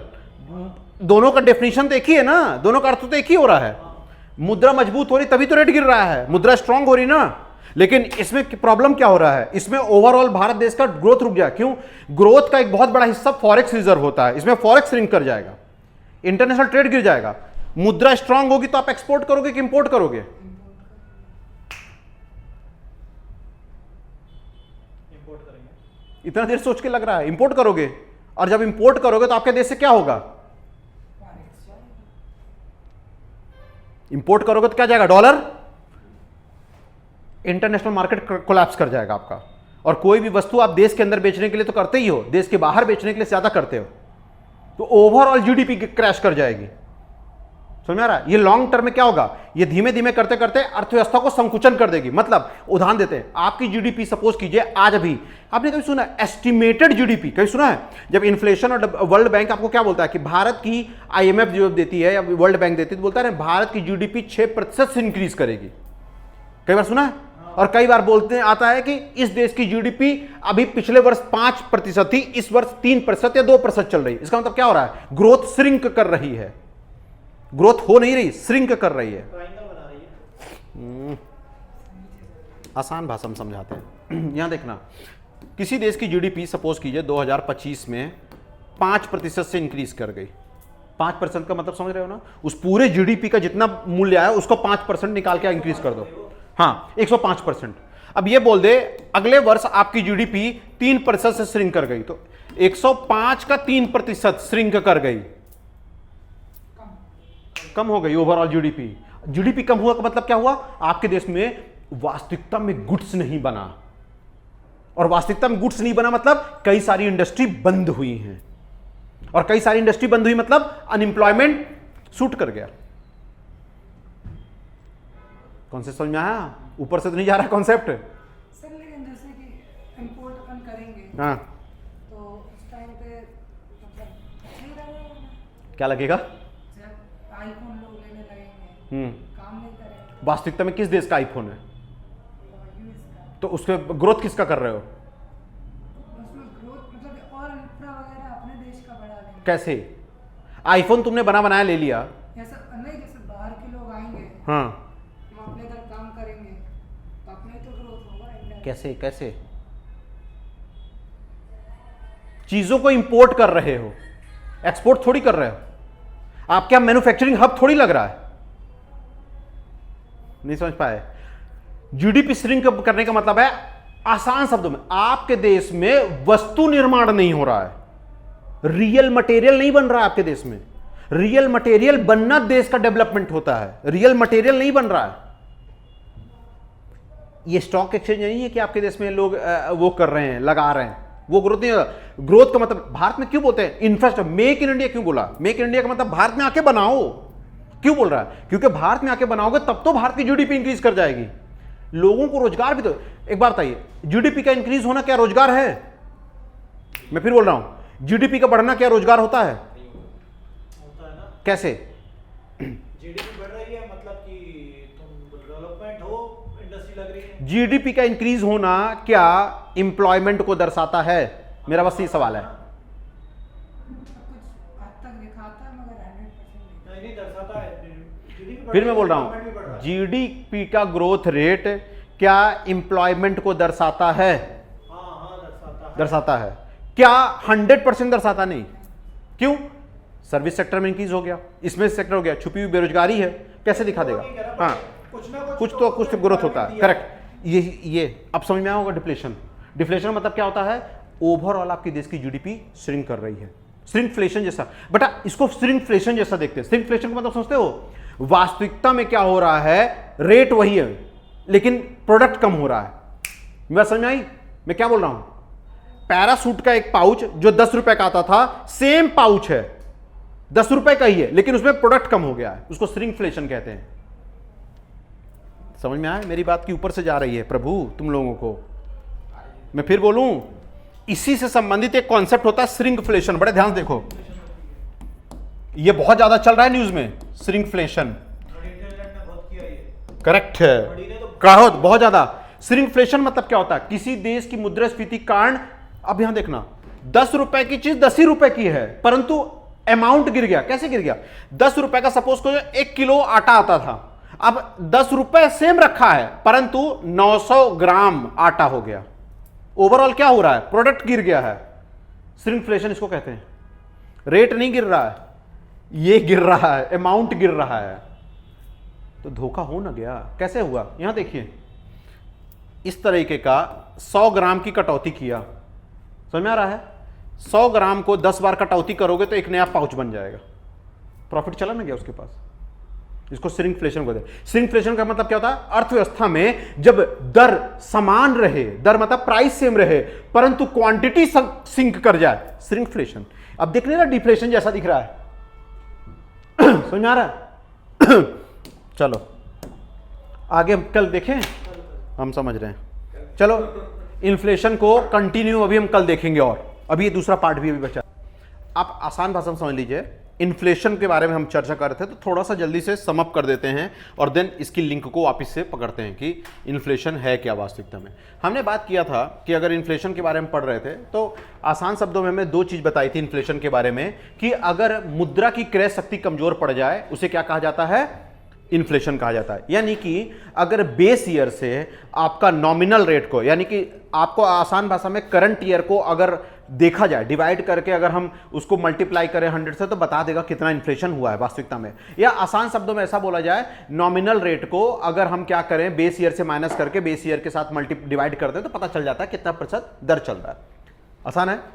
नहीं समझ में आ रहा तो आसान है, बेस ईयर से देख लो कितना बढ़ा है। यानी अगर कोई वस्तु 100 रुपए की है और अगर वो 125 रुपए की है अभी वर्तमान में, और आज से 2-3 साल पहले या इसके जस्ट पीछे साल में अगर 100 रुपए की थी और अभी वर्तमान में क्या 125 रुपए की, तो 25% का ग्रोथ हुआ है, यानी इन्फ्लेशन रेट 25% इंक्रीज कर गया है। बनेगा? ये था। तो इसका मतलब है कि मुद्रा की वैल्यू कमजोर हो गई है। मुद्रा की वैल्यू कमजोर क्यों हो गई? क्योंकि जो चीज पहले 100 रुपए में मिलती थी अब 125 रुपए में मिल रही है, आपकी क्रय शक्ति समाप्त हो गई। उसी के लिए हमने बताया था कि रेट ऑफ इन्फ्लेशन को अगर पता करना हो तो price of commodity current year में उसी कमोडिटी को पिछले साल देखा जाए और डिवाइड करके आप निकाल सकते थे। अगर हम बात करते हैं इन्फ्लेशन तो किस पर डिपेंड करती है? डिमांड एंड सप्लाई पर डिपेंड करती है। करेक्ट है, पूरी तरीके से डिमांड एंड सप्लाई पर डिपेंड नहीं करती है। ठीक है, इतना ही नहीं, हमने ये भी बताया था कि मेजर करने के लिए प्राइस इंडेक्स होता है। समझ आ रहा है? मौद्रिक नीति लाई जाती है। मौद्रिक एक, हम अगर बात करते हैं प्राइस की बात करते हैं, मुद्रा की बात करते हैं, इनसे ये इंडेक्स, जैसे होलसेल प्राइस इंडेक्स हो गया, यानी थोक मूल्य सूचकांक हो गया, या कंज्यूमर प्राइस इंडेक्स हो गया, यानी कि उपभोक्ता मूल्य सूचकांक हो गया। तो मूल्य सूचकांक की बात करते हैं, यानी प्राइस की बात करते हैं। कंज्यूमर प्राइस इंडेक्स और होलसेल प्राइस इंडेक्स में अंतर क्या है? होलसेल प्राइस इंडेक्स इंडिया को रिप्रेजेंट करता है, यानी सभी प्रकार की कमोडिटीज को शामिल करता है। कंज्यूमर प्राइस इंडेक्स कंज्यूमर के पर्सपेक्टिव से देखता है, यानी उपभोक्ता के पर्सपेक्टिव से देखता है, उपभोक्ता के लिए देखता है। तो उपभोक्ता के पर्सपेक्टिव से जो चीज होगी वही तो रियल इंपैक्ट पड़ेगा।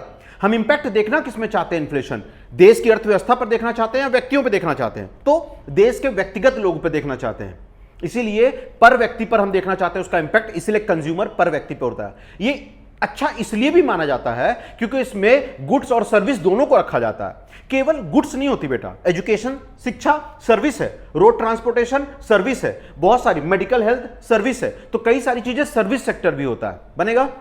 इसलिए होलसेल प्राइस इंडेक्स बहुत अच्छा माना जाता है। इसके बाद हमने देखा कि इन्फ्लेशन के प्रकार क्या होते हैं, रेट के आधार पर, दर के आधार पर कौन कौन सा होता है। तो हमने फिर बताया क्रीपिंग इन्फ्लेशन, यानी रेगती हुई जिसको कहा जाता है इन्फ्लेशन, 2 से 3% होती है और ये बहुत अच्छी होती है।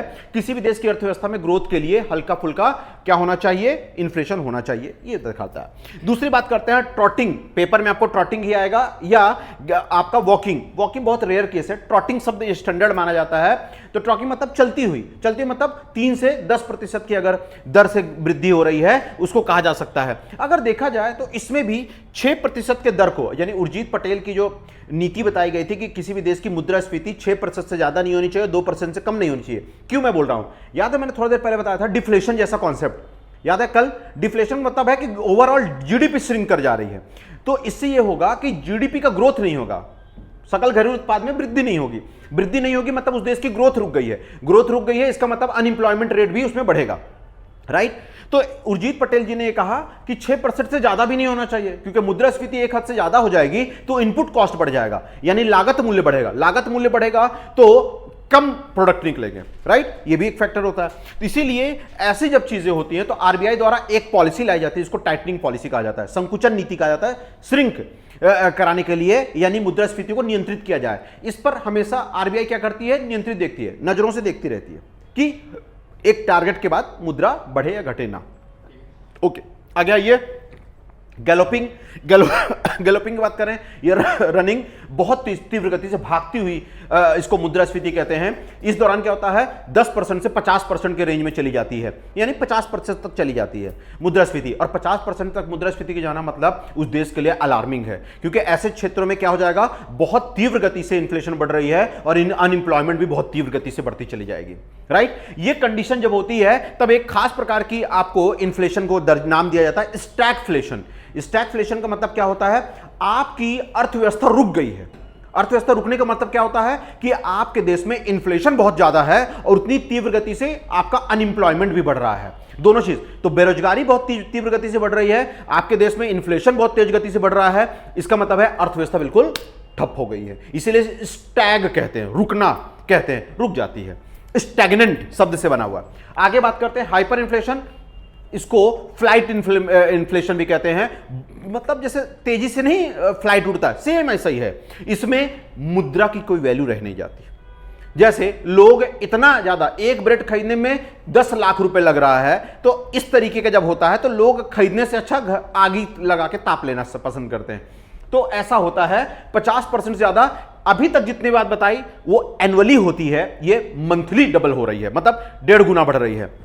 100 रुपए की 150 में बिकेगी, अगले साल अगले महीने में 200 रुपए, यानी डबल हो जाएगी हर 2 माह में। ऐसा देखने को मिलता है। ऐसे में वेनेजुला, जर्मनी, जिम्बाब्वे, ऐसे कई सारे देश हैं जिनमें यह देखने को मिला है बहुत ज्यादा। अभी कुछ समय पहले श्रीलंका में भी यही स्थिति देखने को मिली थी।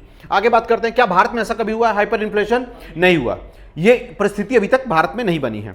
आगे बात करते हैं, इन्फ्लेशन को और ज्यादा देखा जा सकता है कारक के कारण। अभी तो हमने दर के आधार पर देखा, कारक के आधार पर कौन कौन से कॉज होते हैं। तो कॉज को समझने से पहले हमें यह पता होना चाहिए कि फैक्टर कॉस्ट क्या होता है, कारक मूल्य क्या होते हैं। तो कारक के बारे में, भूमि होती है कारक, दूसरा होता है कैपिटल, पूंजी होता है, तीसरे की बात करते हैं तो लेबर होता है, और चौथे की बात करते हैं एंटरप्रेन्योर यानी उद्यमी खुद होता है।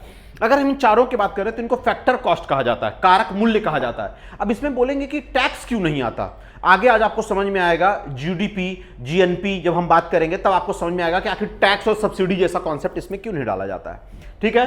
अब यहां देखिए, अगर भूमि है रेंट देना पड़ेगा, कैपिटल है इंटरेस्ट देना पड़ेगा, पूंजी है तो आपने लिया है किसी से तो इंटरेस्ट तो दोगे, लेबर है उसको वेतन देना पड़ेगा, और एंटरप्रेन्योर है तो अंत में प्रॉफिट भी लेगा वो। इस कॉन्सेप्ट को देने वाले एडम स्मिथ थे। इन्होंने इनविजिबल हैंड थ्योरी दी थी। इसके तहत ट्रिकल डाउन इफेक्ट के बारे में बात किया था। छलनी का सिद्धांत कहा था कि अगर कोई एंटरप्रेन्योर इस तरीके से लागत मूल्यों को सही तरीके से इस्तेमाल करके कोई भी प्रोडक्ट बनाता है तो देश की अर्थव्यवस्था चलेगी। उनकी ये जो अवधारणा थी गलत हो गई, क्योंकि अमीर और अमीर होते चला गया, उसने वेलफेयर काम नहीं किया और गरीब और गरीब हो गया। इसीलिए इस पूंजीवादी अर्थव्यवस्था के अगेंस्ट में क्या है, सोशलिज्म आता है कार्ल मार्क्स द्वारा। आगे देखेंगे, आगे बात करते हैं। इसी में हमने बोला कारक के कारण कौन सा होता है, तो पहला होता है डिमांड पुल इन्फ्लेशन, यानी मांग जनित होता है। मांग जनित मतलब डिमांड ज्यादा हो, एग्रीगेट डिमांड, यानी कुल मांग ज्यादा हो और कुल सप्लाई कम हो। आसान शब्दों में समझ में आ गया, यानी मांग बहुत ज्यादा है किसी चीज की और सप्लाई हम कम कर रहे हैं। जो कोविड-19 में यही हुआ था, लोगों की जरूरतें ज्यादा थी और सप्लाई हम कर नहीं पा रहे थे क्योंकि कांस्टेंट लगा हुआ था, आपको लॉकडाउन किया गया था, आप सार्वजनिक जगह पर नहीं जा सकते थे। आई होप समझ में आ गया। दूसरा बात करते हैं कॉस्ट पुल। कॉस्ट पुल का मतलब होता है कि लागत जनित कौन कौन से है, तो लागत जन्य की बात करते हैं तो इनपुट कॉस्ट कौन कौन सा है, जिसमें आपका लेबर हो गया, आपके रॉ मटेरियल हो गए, ट्रांसपोर्टेशन कॉस्ट हो गया, इन सब में अगर वृद्धि हो जाती है तो आपका बनने वाला प्रोडक्ट भी महंगा हो जाएगा। आई होप समझ में आया। 1 रुपए में बन रहा है ये प्रोडक्ट, अगर मान लीजिए ट्रांसपोर्टेशन कॉस्ट बढ़ गया, रॉ मटेरियल बढ़ गया, तो यही 1 रुपए की चीज 10 रुपए में होगी, तो लोग अब लेना कम कर देंगे। लेना कम कर देंगे तो उसका असर क्या होगा, डिमांड कम होगी। डिमांड कम होगी तो क्या मैन्युफैक्चरिंग कंपनी बनाएगी, नहीं, रातों रात समाप्त हो जाएगी। इससे क्या होगा, इंडस्ट्री बंद होगी। इंडस्ट्री बंद होगी, बेरोजगारी बढ़ जाएगी। आई होप यहां तक समझ में आ गया। आइए नेक्स्ट बात करते हैं सप्लाई शॉक इन्फ्लेशन क्या होता है। सप्लाई शॉक मतलब सप्लाई चेन मैनेजमेंट में डिस्टर्बेंस आ जाए, यानी जो आपूर्ति मांग की जो चक्र है उसको तोड़ दिया जाए। ये हो सकता है, अक्सर ये देखने को मिलता है वॉर में, पेंडेमिक में, इंटरनेशनल क्राइसिस में देखने को मिलता है, जैसे अभी चल रहा है। ठीक है, अंतरराष्ट्रीय युद्ध चालू हो जाए, अंतरराष्ट्रीय समझौता टूट जाए, भारत और चीन के बीच में मतभेद हो जाए, तो वो चीन इनको प्रोडक्ट देने से मना कर देगा। राइट, ये चीज। आगे बात, स्ट्रक्चरल इन्फ्लेशन, ये सबसे ज्यादा भारत जैसे देशों यानी डेवलपिंग कंट्रीज में देखने को मिलता है, यानी विकासशील देशों में देखने को मिलता है। अधोसंरचना कमी, अधोसंरचना कमी, अगर आप मान लीजिए इंफ्रास्ट्रक्चर डेवलप करना चाहते हैं, आप फैक्ट्री लगाना चाहते हैं, तो भारत में इंफ्रास्ट्रक्चर ही नहीं है बहुत सारी चीजों के लिए, तो फिर आप उस चीज को लगा ही नहीं पाते हैं। राइट, तो इसके कारण भी देखने को मिलता है, पुअर लॉजिस्टिक इंफ्रास्ट्रक्चर वगैरह। प्रोटीन इन्फ्लेशन, ये तब होता है जब आपके पास क्या हो, परचेजिंग पावर बढ़ जाए, डिस्पोजेबल इनकम बहुत ज्यादा हो जाए आपके पास, यानी आपके पास क्रय शक्ति बढ़ जाए, आपके पास एक्सेस मनी है, तो आप क्या करोगे, प्रोटीन इंटेक पे चलो, साधारण भोजन छोड़कर अमीरों वाले भोजन खाना चालू कर दोगे, एक्स लेना चालू कर दोगे, प्रोटीन बेस लेना चालू कर दोगे, तो प्रोटीन इन्फ्लेशन आपको देखने को मिल जाएगी, बनेगा। अब बात करते हैं इन्फ्लेशन को नापने के लिए तरीका कौन कौन सा है। WPI होलसेल प्राइस इंडेक्स की बात करते हैं। बाय डिफॉल्ट मैंने चेक कर लिया, बेस ईयर यही है, base year 2011-12। Consumer price index की बात करते हैं, बेस ईयर आपका 2012 ही है। आप लोग कंफ्यूज कैसे कर गए थे, बता देता हूं। कंज्यूमर प्राइस इंडेक्स को 4 अलग अलग इंडेक्सेस से नापा जाता है। जो मैंने यहां पे लिखा है कंज्यूमर प्राइस कंबाइंड है। कंबाइंड का मतलब क्या होता है, एग्रीकल्चर लेबर, इंडस्ट्रियल लेबर, इन सबको अलग अलग वर्ष रखे गए हैं। लेकिन कंबाइन की बात करते हैं तो कंबाइन में क्या होता है, consumer price index urban, consumer price index rural, दोनों को मिलाकर बनाया गया है। ये 2012 ही इसका बेस ईयर है, बनेगा। इससे आपको पता चल जाएगा कि कहां कहां गुड्स और सर्विसेज में होता है। आगे बात करते हैं प्रोड्यूस प्राइस इंडेक्स की बात करते हैं। ये किसके आधार पर होता है, मेजर करता है उत्पादकता के आधार पर, ये मेजर। जीडीपी डिफ्लेटर की बात करते हैं तो GDP nominal rate versus real rate, यानी कि करंट ईयर और आधार वर्ष के साथ मल्टीप्लाई कर दो तो बता देगा कि वास्तविकता में कितना देश में क्या हुआ है, इन्फ्लेशन रेट बढ़ा है। ये इंपॉर्टेंट इसलिए माना जाता है, इसमें हर प्रकार के गुड्स, सर्विसेज, हर प्रकार की सेवाएं, इंटरनेशनल ट्रेड वगैरह सब शामिल कर लिया जाता है। इसलिए सबसे बेहतर मानक माना जाता है किसी देश की मुद्रास्फीति को नापने के लिए। आई होप यहां तक समझ में आ गया होगा। आगे की टर्मिनोलॉजी देखें, हमने कुछ और टर्मिनोलॉजी के बारे में बात किया था, जैसे उदाहरण तौर पे हमने बोला कुछ और टर्मिनोलॉजी देखते हैं, जैसे डिफ्लेशन क्या होता है। डिफ्लेशन यानी रिवर्स ऑफ इन्फ्लेशन, यानी श्रिंकिंग ऑफ जीडीपी की बात करते हैं, यानी हमारा इन्फ्लेशन निगेटिव में चल रहा है। तो देखा जाए फॉल इन प्राइस, मुद्रा में कमी आ जाना, और purchasing power of money increase, यानी मुद्रा की क्रय शक्ति का बढ़ना और किसी चीज का गिरना। तो 10 रुपए की चीज 9 रुपए में मिल रही, यानी हमारा रुपए स्ट्रांग हो रहा है, परंतु प्रोडक्शन कॉस्ट ओवरऑल श्रिंक कर जाएगा। ये समझ में आया। आगे बात करते हैं इसके अलावा न्यू। अब देखिए, पहला लिखिए डिसइंफ्लेशन।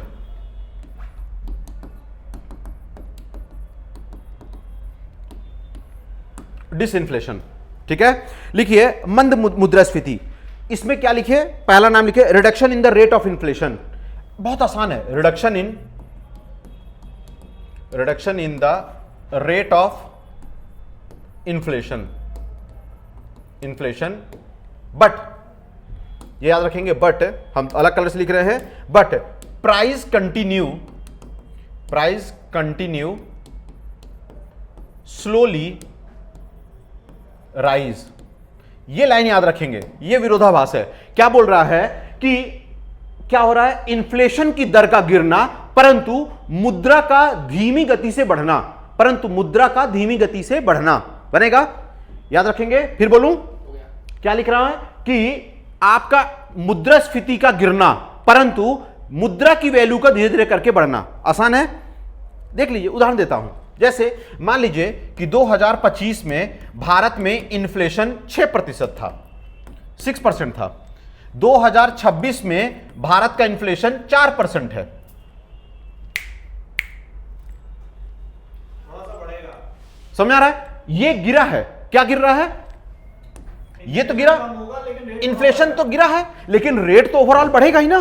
ठीक है। 4% भी है, मतलब है तो आसान है। मैं समझा देता हूं, बड़ा आसान है। अगर आप देखिए मैं अगर बोल दूं 2024 भारत का बेस ईयर है, सपोज कीजिए, मैं मान लेता हूं कि बेस ईयर है। किसी कमोडिटी की रेट मान लीजिए ₹100 की थी, 2025 में वही 106 रुपए की हो गई।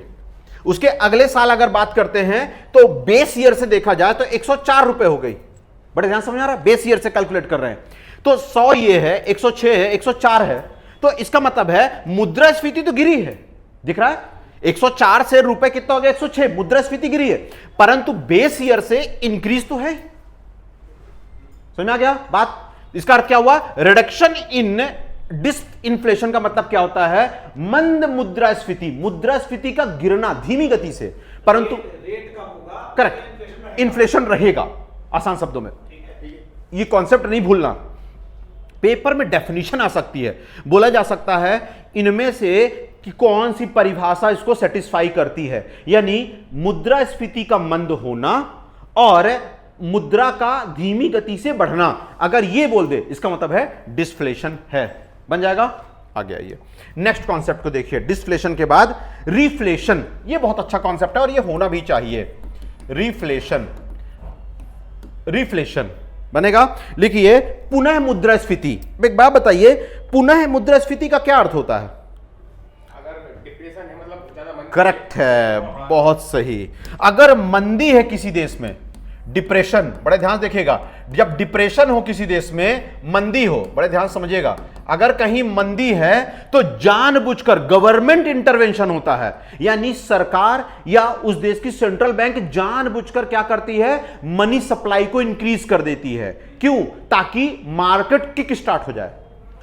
बनेगा? रिफ्लेशन का मतलब क्या होता है? हम मुद्रास्फीति जानबूझकर कर रहे हैं। उदाहरण कोविड-19 में पूरी अर्थव्यवस्था चरमरा गई थी, तब फिर क्या किया था? भारत सरकार ने पैसा स्टिमुलस किया था, बहुत ज्यादा फिस्कल स्टिमुलस कहते हैं, यानी वित्तीय मामलों में भारत खुला छूट देता है। इसमें होता क्या है? टैक्स रेट को कम कर देना। समझ में आ रहा है? यानी आप जब लोन लेते हो तो उसके टैक्स रेट को कम कर देना, गवर्नमेंट दर को कम कर देना, आपको ज्यादा वेज बढ़ा देना, कई सारी गवर्नमेंट की स्कीम लेके आना, कई सारी योजनाएं लाना, ताकि क्या हो जाए? लोगों के पास पैसा आ जाए। तो इसमें एक शब्द में अगर हम बोले आरबीआई द्वारा कौन सी नीति अपनाई जाती है? डोविस, राइट? डोविस मॉडल अपनाया जाएगा। डोविस का मतलब क्या हुआ? मुद्रा को विस्थापन करें। करेक्ट है, मार्केट में पैसा है ना, यानी क्या कर देना आपको? Infuse money. करेक्ट, मनी का सप्लाई कर देना, आसान भाषा में मनी को मार्केट में पहुंचाना किसी भी माध्यम से हो। तो ये कैसे हो सकता है? कट पॉलिसी लाई जाती। कट पॉलिसी का मतलब रेट को गिरा दिया जाता है। ठीक है? रेपो रेट को बढ़ाएंगे कि कम कर देंगे?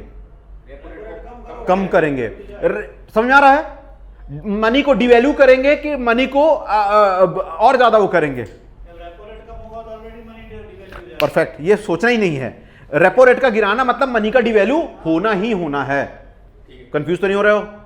इसमें अब एक बात बताइए, मॉनेटरी पॉलिसी तो मैंने बोल दिया, फिस्कल पॉलिसी में क्या होगा? यही तो सोचना है। ये तो मॉनेटरी पॉलिसी। एक बात बताइए, मॉनेटरी पॉलिसी जो है, मौद्रिक नीति है, ये कैसी हो गई आपकी? ये हो गई डोविस हो गई। तो अब मेरा बताइए फिस्कल पॉलिसी कैसी होगी? कर कम कर दो, अनुदान दो, योजना दो। फिस्कल पॉलिसी का वित्तीय सहायता कैसे होगा? बॉन्ड की बात कर रहे हैं ना ना ना, बॉन्ड शेयर तो आए नहीं। फिस्कल पॉलिसी का मतलब होता है कि भारत सरकार द्वारा जो वित्तीय नीति लाई जाएगी वो क्या होगा? मौद्रिक नीति तो आरबीआई लाएगी। मौद्रिक नीति में क्या करेगी? वो सभी रेट को कम कर देगी ताकि पैसा ज्यादा से ज्यादा। मार्केट में जाए। आसान भाषा में मौद्रिक नीति में यहां पर क्या करेगी आरबीआई? ये करेगी, रेपो रेट कम करें। एक बात बताइए, ठीक, रेपो रेट बिल्कुल सही, कम कर देगी। सीआरआर क्या करेगी? सीआरआर भी कम, एसएलआर, ये भी कम कर दो। कम ही होगा, तभी होगा। परफेक्ट, कोई डाउट नहीं होना है, सब कम होगा। क्यों? सीआरआर बैंक अपने पास रखता है रिजर्व के रूप में, कम कर देगा तो ज्यादा लोन दे सकता है ना। ज्यादा बैंक के पास कन्हैया ऊपर से नहीं जा रहा है, नहीं जा रहा, नहीं जा रहा। सीआरआर सक्का ना? सीआरआर कौन रखता है? सीआरआर अरे रखती है। अरे सीआरआर बैंक रखता है अपने पास, ठीक है, आरबीआई रखती है कि बैंक रखता है? RBI. Perfect. CRR cash reserve ratio, आसान तरीका याद करने को बताता हूं, कैश रिजर्व रखना आरबीआई में, कभी कंफ्यूजन नहीं होगा, ठीक है। कैश रिजर्व रेशियो होता है, याद करने की समस्या, हमेशा मुद्रा के रूप में आरबीआई के पास सबमिट होगा। 4% वर्तमान में था, घटा के 3% कर दिया गया, याद रखना 2026 में 3% चल रहा है, ठीक है। सीआरआर अब क्यों लाया है पता है? भारत में अभी मंदी का रेट देखने को मिला था, भारत में ग्रोथ नहीं हो रहा था, इसीलिए सीआरआर को कम किया गया है ताकि ज्यादा से ज्यादा लोन दे सके बैंक। एसएलआर वर्तमान में 18% है, समझ आ रहा है? 18% मतलब बैंक अपने पास रखेगी, गोल्ड के रूप में रख सकती है, कैश के रूप में रख सकती है, और आरबीआई के गाइडलाइन के अनुसार किसी भी मुद्रा में रख सकती है। बनेगा? ये सबको गिराएंगे तभी तो पैसा आएगा। अच्छा, ये तो समझ में आता है मॉनेटरी पॉलिसी। फिजिकल पॉलिसी में क्या करना है वही तो हम आपसे पूछना चाह रहे हैं। मैं तो फिजिकल पॉलिसी बॉन्ड से रिलेट करता हाँ, बॉन्ड स्टॉक एक्सचेंज अलग हो गया, सर वो करका तो नहीं हूं। है गवर्नमेंट बॉन्ड, गवर्नमेंट बॉन्ड तो ये हो गया, रेपो रेट रिवर्स, हाँ उसी में हो गया। हाँ, फिजिकल पॉलिसी का अर्थ क्या समझते हो? यही मेरे को सुनना है, फिजिकल पॉलिसी क्या समझते हो? जो सरकार हाँ? बनाती है वित्तीय नीति। laws and policies made by government. Physical policy बेटा ये तो बहुत जनरल टर्म हो गया ना कि नियम कानून बना रही है, लेकिन नियम कानून भाई, कल हमको मुद्रा में स्टिमुलेशन करना है, पार्लियामेंट से पास करवाना लॉ बहुत बड़ा मुद्दा हो जाएगा। हमको ये बोलना है कि फिजिकल पॉलिसी में भारत सरकार क्या करे कि मार्केट में पैसा जाए Open market operation. ना, वो तो आरबीआई करती है। Open market operation monetary policy का है, ये कभी नहीं भूलना। ओपन मार्केट पॉलिसी में गवर्नमेंट सिक्योरिटी परचेज और सेल की जाती है, तो ओपन मार्केट ऑपरेशन किस में आएगा? मॉनेटरी पॉलिसी में आएगा, ये चीज नहीं भूलेगा। फिजिकल पॉलिसी में क्या आएगा?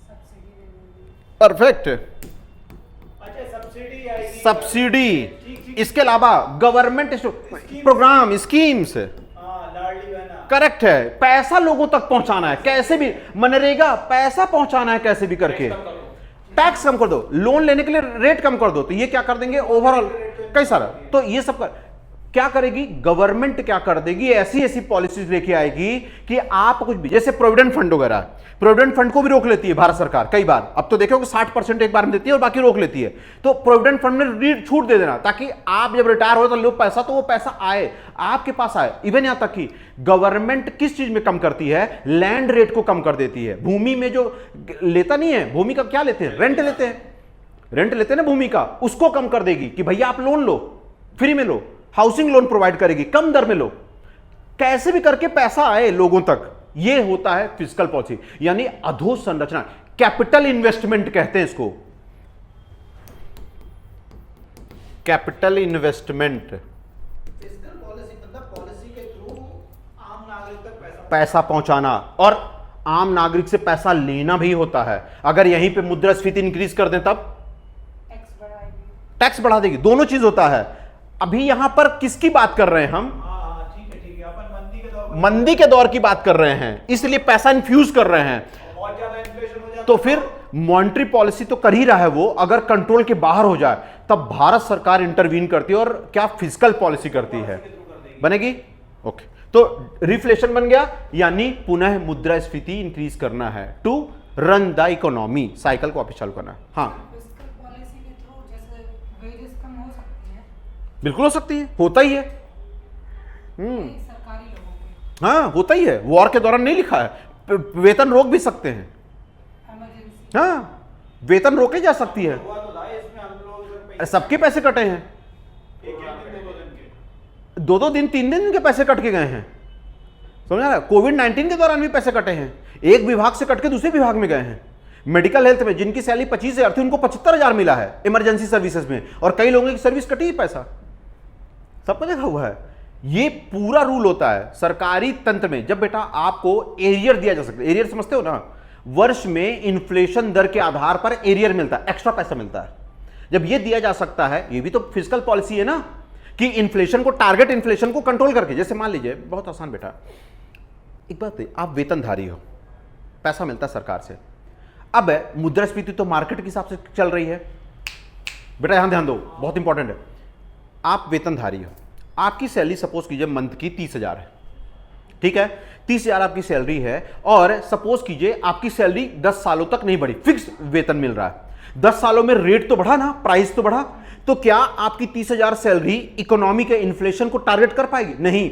इसी को दूर करने के लिए, इस गैप को भरने के लिए एरियर दिया जाता है। आप लोग को मिलता होगा एरियर, इसका मतलब क्या है? नहीं तो डेली अलाउंसेस तो अलग चीज हो गई, डियरेंस अलाउंसेस तो वो तो अलग हो गया, एचआरए टीएडीए तो अलग हो गया। महंगाई भत्ता जो, हाँ महंगाई भत्ता मैं समझ रहा हूं, डियरेंस अलाउंसेस बोलते हो। एरियर तो वो होता है कि जैसे आपने आप इसे अनाउंस कर दिया, हाँ, और फिर बाद में दे रहे हैं तो पूरा ना, एरियर क्या करता है? डियरेंस अलाउंसेस तो ठीक है, बेरोजगारी भत्ता, लेकिन इन्फ्लेशन दर अगर बहुत ज्यादा बढ़ जाता है तब एरियर का इस्तेमाल किया, साल में एक बार या 2 बार स्टिमुलस किया जाता है, कई सालों में भी हो सकता है ना दे, और कई सालों में एक बार में 2 बार दे। तब मुद्रास्फीति का जब गैप बढ़ जाता है आपके वेतन से, तो वो करता है। कभी आपने सोचा नहीं कि हमेशा वेतन को बढ़ाए क्यों? 8वां वेतन, 9वां वेतन, 10वां वेतन ऐसे क्यों लगा रहे हैं? मुद्रास्फीति को ध्यान में रख के रखा जाता है, समझ में आ रहा है, ताकि जो एम्प्लॉय हैं जिनका फिक्स रेट पैसा आ रहा है उनको बढ़ोतरी मिल सके। सर जैसे जो बेसिक पे है उसको भी कम कर देंगे। बेसिक पे कम नहीं होता है, परंतु कटौती कर दी जाती है। बेसिक पे कभी नहीं होता, बेसिक पे बहुत कम होता है। पता है कि एक आईएएस की बेसिक पे कितनी होती है? 57,000 नहीं है, उससे भी कम है, वो तो तुमको शुरुआत में मिलती है।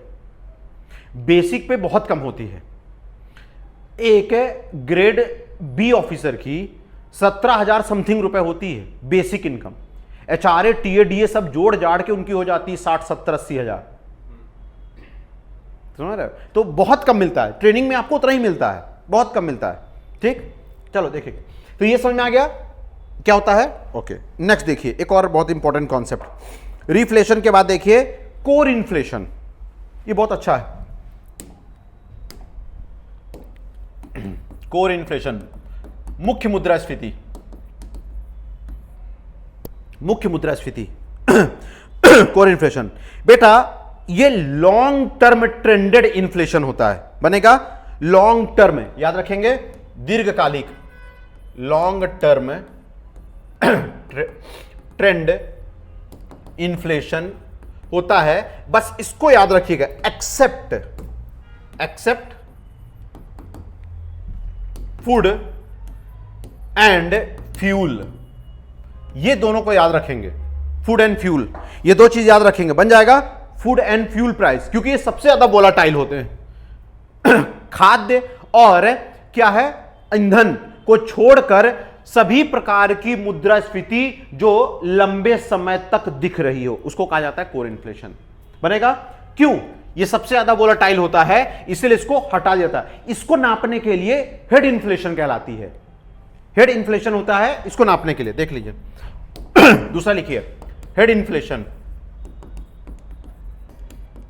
बन जाएगा, हेड इन्फ्लेशन बनेगा बेटा।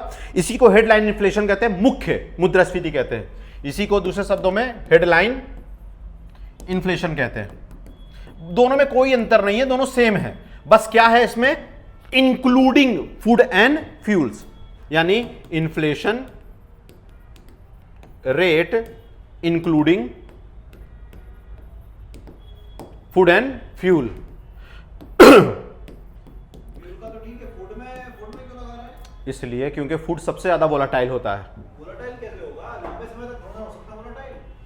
क्यों वोलाटाइल नहीं होता, पहले ये बताओ वोलाटाइल क्यों है। वोलाटाइल तो मैं इसलिए बोल रहा हूं क्योंकि भाई सीजन में कुछ खत्म कहानी, सीजन ही तो है। लॉन्ग टर्म का मतलब, लॉन्ग टर्म का मतलब यह होता है कि लंबे समय से आपको किसी खाद्यान्न पदार्थ को इंपोर्ट करना पड़ रहा है आपकी जरूरतों को पूरा करने के लिए, जैसे भारत करता है। क्या लगता है आपको, भारत दाल को एक्सपोर्ट करता है कि इंपोर्ट करता है? एक्सपोर्ट करेगा, इंपोर्ट करता है। भारत की खुद की कंजम्पशन दाल की बहुत ज्यादा है, और भारत पिछले 10-12 सालों से लगातार इंपोर्ट कर रहा है, एक्सपोर्ट नहीं कर रहा है। भारत गेहूं एक्सपोर्ट करता है परंतु दाल इंपोर्ट करता है। भारत वनस्पति तेल घी इंपोर्ट करता है, तेल, हाँ, वनस्पति oil, vegetable oil, Dalda Bharat import करता है। भारत में सनफ्लावर होता ही नहीं है, भारत इंपोर्ट कर रहा है। सर दाल भी, दाल भी सर प्रथम पे तो दाल उत्पादन कर रहा है भारत। कौन कर रहा है? खा भी तो रहे हैं, प्रोटीन इंटेक भी तो। भूल जाते हो आप कि किसी भी देश में उत्पादकता इंपॉर्टेंट होती है, कंजम्पशन इंपॉर्टेंट होती है। समझ आ रहा है? इसीलिए भारत में कभी आपने सोचा है जीडीपी कैसे कैलकुलेट की जाती है? इनकम बेसिस पे, क्या एक्सपेंडिचर बेसिस पे, खर्चे के आधार पर। जीडीपी भारत में एक्सपेंडिचर मेथड होती है, इनकम मेथड नहीं होती है। ये बताइए मैंने क्यों बोला ये इनकम नहीं होता है? क्योंकि भारत में ज्यादातर लोग कृषि पर डिपेंडेंट है और कृषि में छुपी हुई बेरोजगारी है। आपके घर में माएं काम कर रही, उनका वेतन कहां जाता है? इसीलिए भारत में एक्सपेंडिचर के आधार पर, खर्चे के आधार पर भारत में जीडीपी कैलकुलेट होती है। हाँ, तो व्यय के आधार पर होती है, आय के आधार पे नहीं होती। आय विधि मतलब देश में जितने भी लोग वेतन पा रहे हैं उनके आधार पे। दूसरा होता है प्रोडक्शन, उत्पादकता के आधार पे, जितना भी ग्रॉस वैल्यू एडिशन होता है उसके आधार पर होता है। और एक होता है एक्सपेंडिचर, खर्चे के आधार। तीन मेथड होते हैं, बड़े ध्यान समझ लीजिए। जीडीपी किसी भी देश की तीन मेथड पे होती है। पहला होता है प्रोडक्शन कॉस्ट, साल भर में उत्पादित सभी वस्तुओं और सेवाओं के मौद्रिक वैल्यू यानी प्रोडक्शन कॉस्ट के लिए होता है। दूसरा होता है किसके आधार पर? इनकम के, साल भर में ऑर्गेनाइज्ड और अनऑर्गेनाइज्ड सेक्टर के वेतन के आधार पर होता है। यह पूरा डेटा अवेलेबल नहीं हो सकता। तीसरा होता है एक्सपेंडिचर, साल भर में जितना खर्चा लोग कर रहे हैं वस्तुओं को कंजम्पशन करने में, उस आधार पर जीडीपी को कैलकुलेट करते हैं। सर इनकम के आधार पर भी कोई करता है? करते हैं, कई सारे देश करते हैं जहां पर लगभग 90% लोगों इनकम ऑफिशियल है, जैसे स्विट्जरलैंड, लग्जमबर्ग, ये सब देश करते हैं। क्या करते हैं? 100% इनकम के आधार पर, इनकम के आधार पे उनको पूरी सुविधाएं सरकार देती है। उस देश में 100% सुविधाएं, एजुकेशन से लेकर ट्रांसपोर्टेशन देश देता है। जैसे लग्जमबर्ग इनकम बेस पे कम कैलकुलेट करता है, जितने भी लोग वहां काम करने वाले उनके वेतन के आधार पर, क्योंकि उनका डेटा सेंट्रल में है, तो पता चल जाता है उस देश की जीडीपी कितना है। छोटा भी देश है तो वो तो कर सकता है, भारत जैसे देश नहीं कर सकते। बनेगा? एक्सपेंडिचर सबसे बेस्ट तरीका है भारत में, बन जाएगा ये। तो क्या मैंने बोला, देख लीजिए, कोर इन्फ्लेशन में क्या होता है? मुद्रास्फीति लंबे समय तक फूड और फ्यूल को छोड़कर, मैं बता रहा हूं फूड और फ्यूल सबसे ज्यादा वोलेटाइल होते हैं। लेकिन हेडलाइन इन्फ्लेशन क्या करता है? सभी को लॉन्ग टर्म ट्रेंड के साथ साथ क्या करता है? वो फूड और फ्यूल को भी नापता है। इसका मतलब है सबसे बेहतर क्या होता है इन्फ्लेशन रेट? Headline inflation. ये याद रखिएगा, हेडलाइन इन्फ्लेशन वास्तविकता में बताता क्या है। और इसी कारण आपके देश में जब भी किसी वस्तु का रेट बढ़ता है ना, ये बता देता है। वोलेटाइल मतलब बहुत ही ज्यादा सेंसिटिव हो, बहुत जल्दी बदलता है, त्वरित बदल रहा हो। ठीक है, बन जाएगा। चलिए लिख लीजिए हेडलाइन इन्फ्लेशन के बाद स्टैगफ्लेशन। आई होप सारे कॉन्सेप्ट समझ में आ रहे हैं, एक करके। कहीं पर भी डाउट हो तो पूछेगा। स्टैगफ्लेशन, स्टैगफ्लेशन का मतलब होता है, लिख लीजिए बेटा, स्टैगफ्लेशन को बोलते हैं मुद्रास्फीति के साथ ठहराव। मुद्रास्फीति के साथ ठहराव, ये शब्द याद रखेंगे। इसमें क्या होता है? कॉम्बिनेशन ऑफ बोथ, दोनों। कौन कौन सा? हाई इन्फ्लेशन, ये चीज याद रखिएगा, हाई इन्फ्लेशन, अत्यधिक मुद्रास्फीति, प्लस साथ में क्या होगी? हाई अनएम्प्लॉयमेंट, उच्च बेरोजगारी दर, अनएम्प्लॉयमेंट। बन जाएगा? मैं फिर बोल रहा हूं, क्या बोल रहा हूं इसमें? देखिए, स्टैगफ्लेशन का मतलब होता है यानी मुद्रास्फीति, उच्च मुद्रास्फीति के साथ ठहराव, रुका हुआ। इसका अर्थ होता है कि उच्च मुद्रास्फीति के साथ उच्च बेरोजगारी का साथ में होना। फिर से बोल रहा हूं, तो जब हाई इन्फ्लेशन होगा तो बेरोजगारी हाई तो रहेगी नहीं होती है, कई बार इसका रिवर्स भी होता है। लेकिन ये स्टैगफ्लेशन अलग कंडीशन बनती है, ये बात याद रखिएगा। बनेगा?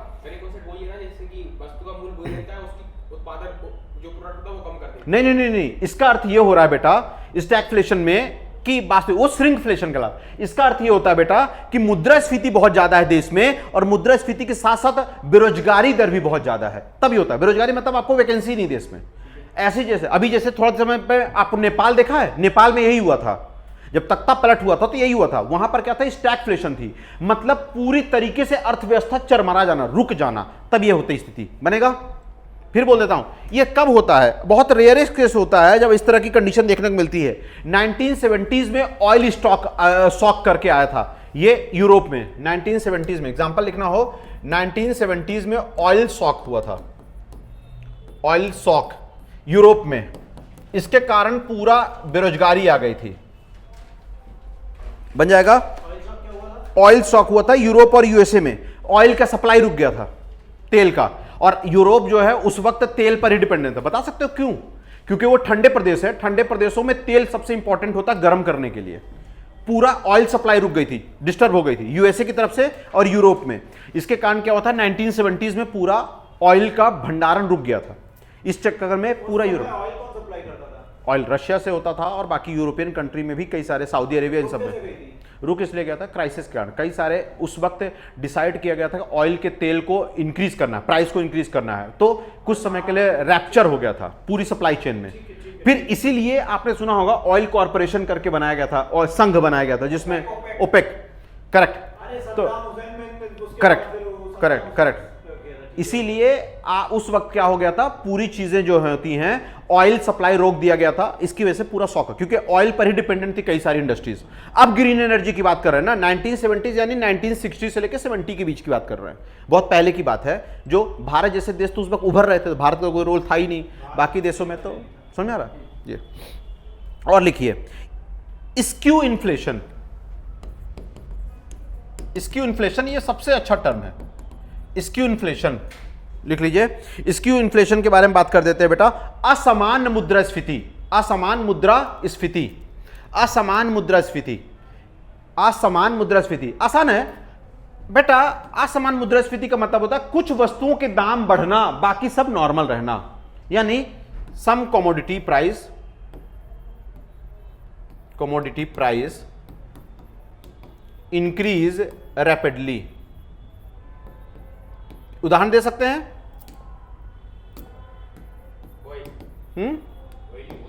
ना, कुछ कमोडिटी में जैसे उदाहरण देखते हैं, प्याज, ओनियन, टोमेटो, पोटैटो, ये सब चीजों का प्राइस अचानक से इंक्रीज कर जाए, बाकी स्टेगनेंट हो जाए, तो इस तरह का, मतलब कुछ वस्तुओं की दाम अचानक से बढ़ जाए तब ये होता है। बनेगा, लिखिए wage price spiral, wage price spiral, wage price spiral लिख लीजिए। लिखिए वेतन मूल्य चक्र, वेतन मूल्य चक्र, ये बहुत अच्छा है, इसको हम समझाते हैं, आप समझिए इस चीज को। वेतन मूल्य चक्र बड़ा देखिए, बड़ा ध्यान से। सपोज कीजिए एक कंपनी है, ठीक है, कोई कंपनी है, यहां पर जो काम करने वाले वर्कर हैं, बड़ा ध्यान देखिएगा, काम करने वाले वर्कर जो हैं, ये क्या कहते हैं, बोलते हैं कि हमारे वेतन को इंक्रीज करो, वेजेस को हाई कर दो, ठीक है, बड़ा ध्यान देखना, वेतन को हाई कर दो। जब काम करने वाले वर्करों की वेतन को अगर हम हाई कर देंगे तो इनके पास ज्यादा पैसा होगा, ज्यादा पैसा होगा तो मार्केट में डिमांड इंक्रीज हो जाएगी, डिमांड इंक्रीज हो जाएगी, बड़े ध्यान से, डिमांड इंक्रीज हो जाएगी, सप्लाई तो इतना है ही नहीं, तो क्या इंक्रीज कर जाएगा। अब जैसे क्या होगा, प्राइस राइज होगा, फिर इनका वेतन कम हो जाएगा, फिर डिमांड करेंगे, फिर प्राइस होगा, ये कंटिन्यू चक्कर चलते चला जाएगा। मैं कंपनी चला रहा हूं, मैंने आपकी सैलरी इंक्रीज कर दी, इसी तरह सारी कंपनियों ने सैलरी इंक्रीज कर दी। जैसे सैलरी इंक्रीज हुई, मार्केट में अचानक से डिमांड बढ़ गई, सप्लाई उतनी है नहीं, डिमांड इंक्रीज कर गई, तो जो पहले 10 रुपए में मिलता था, आपका वेतन बढ़ाने के बाद भी कोई वैल्यू निकलेगा नहीं, वो 100 रुपए का हो गया, इक्वल हो गया। तो ये साइकिल कंटिन्यू चलते ही रह जाएगा यहीं पर, समझ आ रहा। और एक टाइम आएगा, क्या होगा, कंपनी आपको बाहर कर देगी, क्योंकि प्राइस एक ही समय तक, मतलब कुछ ही लिमिट तक तो आपकी वेतन बढ़ाई जा सकती है, उसके बाद तो नहीं।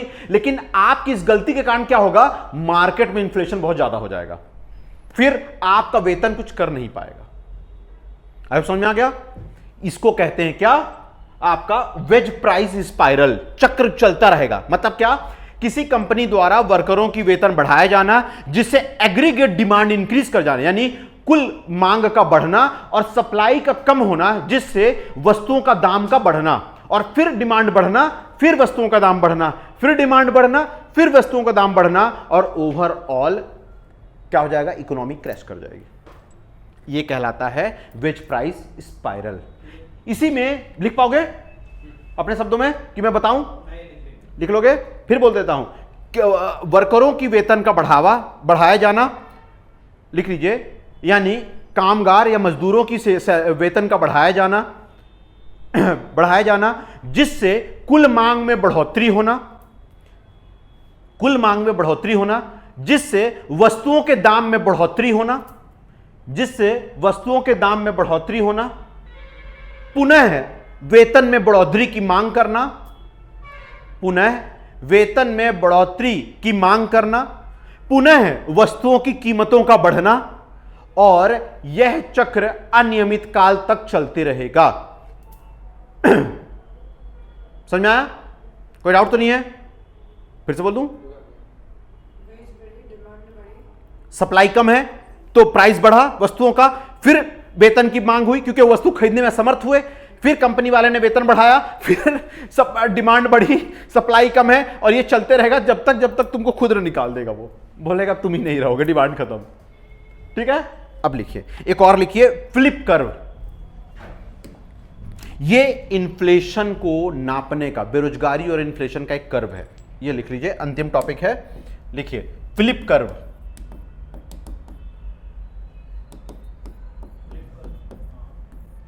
लिखिए, बना देते हैं, आपको एक चार्ट बना लीजिए, हम समझा देते हैं क्या है।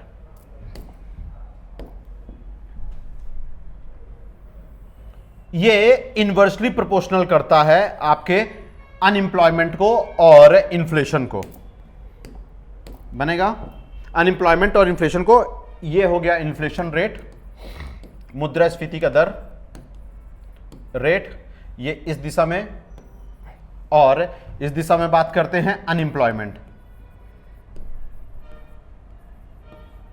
आप बता सकते हो इस ग्राफ में क्या बताया जा रहा है? यहां देखिए, अगर मैं इसे यहां मान लूं 0 1 2 3 4 4 5 6, ये इन्फ्लेशन रेट है परसेंट में। यहां की बात करते हैं अनएम्प्लॉयमेंट में, 0 तो है ही है, 1 2 3 4 5, ऐसे कर दूं। बड़े गौर से देखते जाना। आपने अभी तक ये पढ़ के रखा है कि मुद्रास्फीति बढ़ती है तो बेरोजगारी बढ़ती है, राइट? दोनों प्रोपोर्शनल है, लेकिन ये इनवर्स बता रहा है। ये क्या बोल रहा है? अगर यहां से एक लाइन ड्रॉ कर दोगे, मतलब जब मुद्रास्फीति पीक पे है, 6% पे है, तो बेरोजगारी केवल 1 है। एक मतलब 1 यूनिट, यानी 100 लोग मान लो मिनिमम, ये है। लेकिन जैसे जैसे मुद्रास्फीति कम होते जा रही है, मतलब 1% के कम आ रही है, बेरोजगारी 5 यूनिट के करीब चली गई, यानी 500 लोगों तक चली गई। मतलब मुद्रास्फीति का कम होना और बेरोजगारी का बढ़ना कैसे हो सकता है? लेकिन फ्लिप कर्व ने यही बताने का प्रयास किया है कि किसी भी अर्थव्यवस्था में यह देखने को पाया जाता है। इसीलिए इन्फ्लेशन का अनएम्प्लॉयमेंट से डायरेक्ट रिलेशनशिप नहीं है। समझ में आया? करेक्ट है। ये क्या बोलते हैं, इसके कर्व में क्या बोला जा रहा है, देख लीजिए। इनका कर्व बताता क्या है? इन्फ्लेशन, मुद्रास्फीति इनवर्सली प्रोपोर्शनल टू अनएम्प्लॉयमेंट। तो रिवर्स है ना, वो बढ़ रहा है, ये घट रहा है। सीधी सी बात है ना, अनएम्प्लॉयमेंट। यानी देख लिए, मुद्रास्फीति का बेरोजगारी से कैसा है संबंध है? इसको क्या बोलते हो? रिवर्स है, इनवर्सली है। हाँ? लिख लीजिए, लिखिए श्रिंकफ्लेशन। श्रिंकफ्लेशन, आई होप यहां तक समझ में आ रहा होगा। श्रिंकफ्लेशन बहुत अच्छा टर्म है, श्रिंकफ्लेशन। इसको लिख लीजिए बेटा, श्रिंकफ्लेशन को श्रिंकफ्लेशन ही लिखिए। इसमें होता क्या है, आसान शब्दों में समझिए कि वस्तु का दाम समान रहना परंतु वस्तु की मात्रा में कमी आ जाना। याद है कल पढ़ाया था? ठीक है। तो rate remain same, rate remain same, control कर रहे हैं अपन, कॉस्ट सेम रखेंगे। करेक्ट है, पैकेजिंग कम कर देंगे। करेक्ट है। तो इसका मतलब है रेट रिमेन सेम है बट क्वांटिटी लेस, डिक्रीज कर जाएगा। कैसे? यहां देखिए, अगर 10 रुपए का, बड़े ध्यान देखिएगा, अगर 10 रुपए का 1 किलो मिलता था तो रेट तो सेम है, 10 रुपए है, परंतु अब 900 ग्राम आपको प्रोडक्ट मिल रहा है। हाँ, बहुत सारी चीजें में है, ठीक है, ओके, कई सारी जगह पे हुआ है ये चीज। डिप्रेशन, मंदी, हम बोले नहीं थे कि डिप्रेशन शब्द भी होता है, तुम लोग बोल रहे थे सर ये तो अवसाद है, ठीक है, लिख लीजिए। डिप्रेशन, आर्थिक मंदी को कहा जाता है डिप्रेशन, ये बता देते हैं, और ये सबसे खतरनाक स्थिति मानी जाती है। प्रोलॉन्ग टर्म या long term slow down of economy, इसमें याद रखिएगा ये line, long term slow down of economy, या लिख लीजिए लंबे या दीर्घकालिक अर्थव्यवस्था का रुकना, इसको कहा जाता है डिप्रेशन बनेगा। इसमें क्या होगा बेटा, जब डिप्रेशन होगा मैसिव अनएम्प्लॉयमेंट होगा। जब रिसेशन हो ज्यादा हो तो डिप्रेशन हो जाएगा। करेक्ट। नहीं, जब डिप्रेशन होगा तब रिसेशन होगा। नहीं, रिसेशन होगा मतलब मंदी होगी तो डिप्रेशन हो जाएगा, वो कंडीशन तक पहुंच जाएगा डिप्रेशन। मंदी को डिप्रेशन होगा। मंदी तो रिसेशन ये अत्यधिक मंदी कहलाती है रिप्रेशन, करेक्ट बोल रहे हैं, मंदी में भी बहुत बड़ी बात। करेक्ट, बहुत बड़ी मंदी, ये लॉन्ग टर्म होता है, लंबे समय तक चला है, करेक्ट बोल रहा है। रिसेशन जब लॉन्ग टर्म हो जाए वो डिप्रेशन में बदल जाती है, इसको आप दूसरे शब्द में लिख सकते हैं रिसेशन, चरम को होगी। Correct, recession long term, term converted into depression, depression. Paper में नंबर कम आए सर तब भी डिप्रेशन हो जाता है।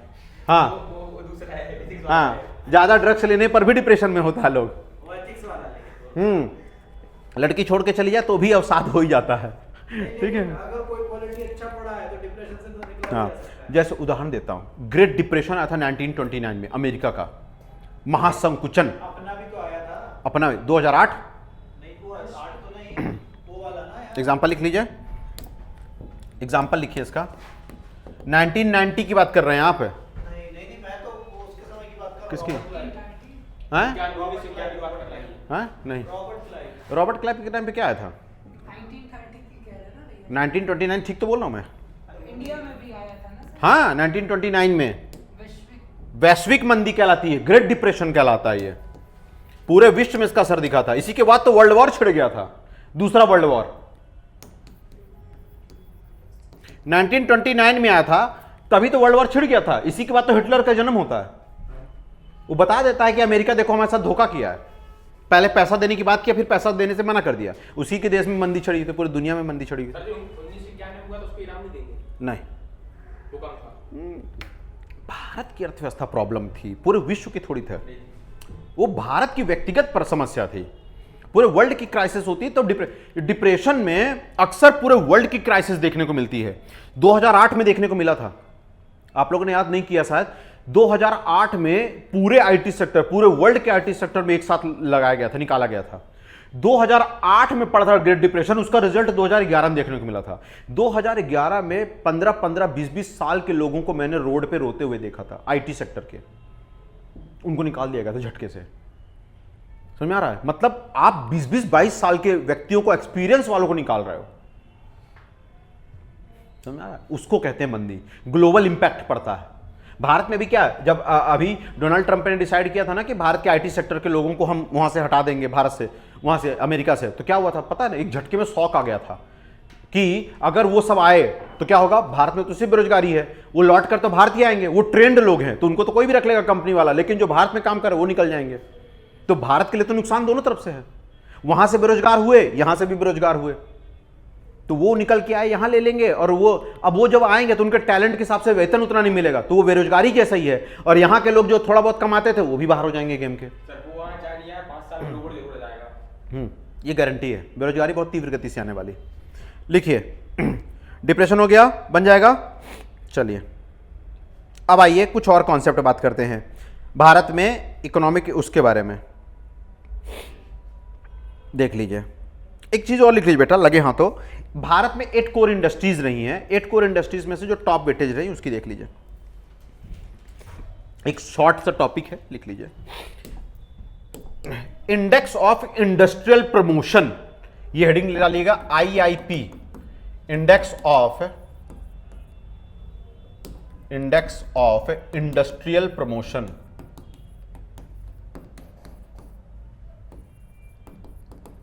ठीक है, यह एक ऐसा सूचकांक है जो भारत के औद्योगिक क्षेत्र के बारे में जानकारी देता है। लिख लीजिए, आप इसके बारे में लिखना चाहें लिख सकते हैं।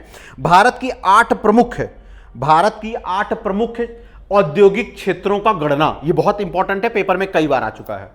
भारत में यह क्या करती है बेटा, 8 कोर इंडस्ट्रीज का डेटा देती है हर वर्ष। मैं फिर बोल देता हूं, भारत की 8 आधारभूत औद्योगिक क्षेत्रों का डेटा देती वेटेज। ओवरऑल 8 क्षेत्रों का देखा जाए तो लगभग अप्रॉक्सीमेटली 42% से ज्यादा है। सभी 8 कोर इंडस्ट्रीज का कौन कौन सी थी प्रमुख क्षेत्रों का देख लीजिए भारत में, लिख लीजिए। अच्छा, इसको निकालता कौन है वो भी देख लीजिए, office of economic adviser, office of economic adviser, OEA release करता है। लिख लीजिए बेटा, इसको रिलीज कौन करता है हर वर्ष, लिख लीजिए आर्थिक सलाहकार कार्यालय द्वारा रिलीज किया जाता है। किसके अंदर आता है, ये डिपार्टमेंट ऑफ इकोनॉमिक अफेयर्स के अंदर आता है, यानी आर्थिक मामलों संबंधित विभाग के अंदर आता है। ये किसके अंदर आता है बेटा, डिपार्टमेंट ऑफ इकोनॉमिक अफेयर्स के अंदर आता है। फिर बोल रहा हूं, आर्थिक संबंधित मामलों के अंदर, विभाग के अंदर आता है। ये किसके अंदर आता है, कोई बता सकता है, मिनिस्ट्री ऑफ फाइनेंस, वित्त मंत्रालय के अंदर आता है। ये डेटा याद रखेंगे, वित्त मंत्रालय इसका मतलब रिलीज करती है, ये भूलेंगे नहीं, बनेगा। लेटेस्ट आपको डेटा दे रहे हैं, लिख लीजिए। अच्छा, इनका बेस ईयर क्या है, आधार वर्ष क्या है, ये भी लिख लीजिए। बेस ईयर इनका बनाया गया है 2011-12 बेस ईयर है, इस आधार पर ग्रोथ रेट को देखा जाता है। देख लीजिए, सबसे पहले रिफाइनरी प्रोडक्ट भारत में नंबर 1 पर आते हैं, रिफाइनरी प्रोडक्ट। नहीं बेटा, महारत्न मिनी रत्न अलग हो गया। रिफाइनरी प्रोडक्ट्स यानी कि जो तेल शोधन जो होता है ना उद्योग, उसके लिए प्रोडक्ट्स। महारत्न मिनी रत्न अलग हो गया, हम उसको बताएंगे एक दिन, महारत्न मिनी रत्न के बारे में। लिख लीजिए, इसमें बोल रहा है रिफाइनरी प्रोडक्ट्स के बारे में बात किया जाए, यानी आपका तेल शोधित उत्पाद। आपको पता है ना, वर्ल्ड में सबसे बड़ा भारत देश है जो बाकी देशों से कच्चा तेल लेता है, उसको साफ करता है, रिफाइन करता है और उससे निकलने वाले प्रोडक्ट को बेचता है। ये पता है ना, ऐसा क्यों करता है? क्यों? क्योंकि वो बहुत ज्यादा महंगा बिकता है।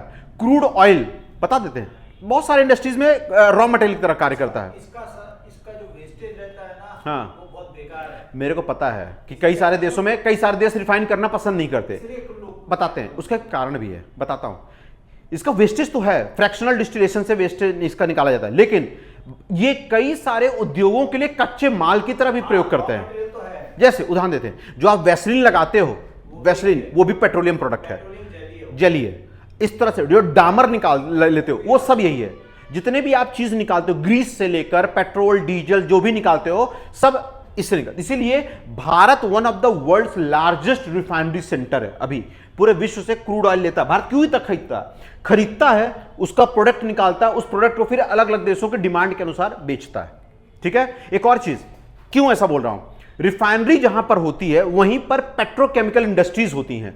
पेट्रोकेमिकल इंडस्ट्री यानी पेट्रोल बेस्ड जो होती हैं, केमिकल उद्योग लगाए जाते हैं, रासायनिक उद्योग होते हैं। जैसे भारत में फर्टिलाइजर इंडस्ट्री, फर्टिलाइजर क्या है, वो भी केमिकल से बनता है। तो जो इससे निकलने वाले पेट्रोलियम प्रोडक्ट्स होते हैं, उससे उर्वरक बनाए जाते हैं। इसीलिए जहां पेट्रोकेमिकल इंडस्ट्रीज होती है वहां 2 इंडस्ट्रीज जरूर होती हैं। कौन कौन सा, फर्टिलाइजर इंडस्ट्री और दूसरा मेडिकल इंडस्ट्रीज, यानी क्योंकि इनसे जो निकलने वाले वेस्ट प्रोडक्ट होते हैं उससे दवाइयां बनती हैं, बहुत सारी बनेगा, ये चीज नहीं भूलना।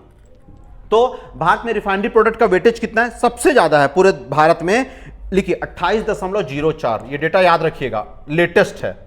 28.04% सबसे ज्यादा वेटेज है, यानी लगभग 40-42% में 28% किसका आता है, इसका आता है, पहला। दूसरा लिखिए इलेक्ट्रिसिटी, ये देख पा रहे होंगे सभी कोर इंडस्ट्रीज के बारे में बात कर रहे हैं। विद्युतीकरण, इलेक्ट्रिसिटी की बात करते हैं, 19.85%, 19.85%। दूसरे नंबर पे आती है।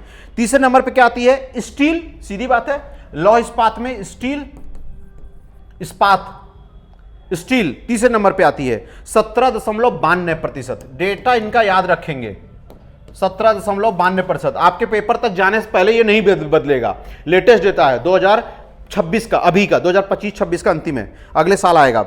उसके बाद लिखिए स्टील के बाद कोल, कोयला,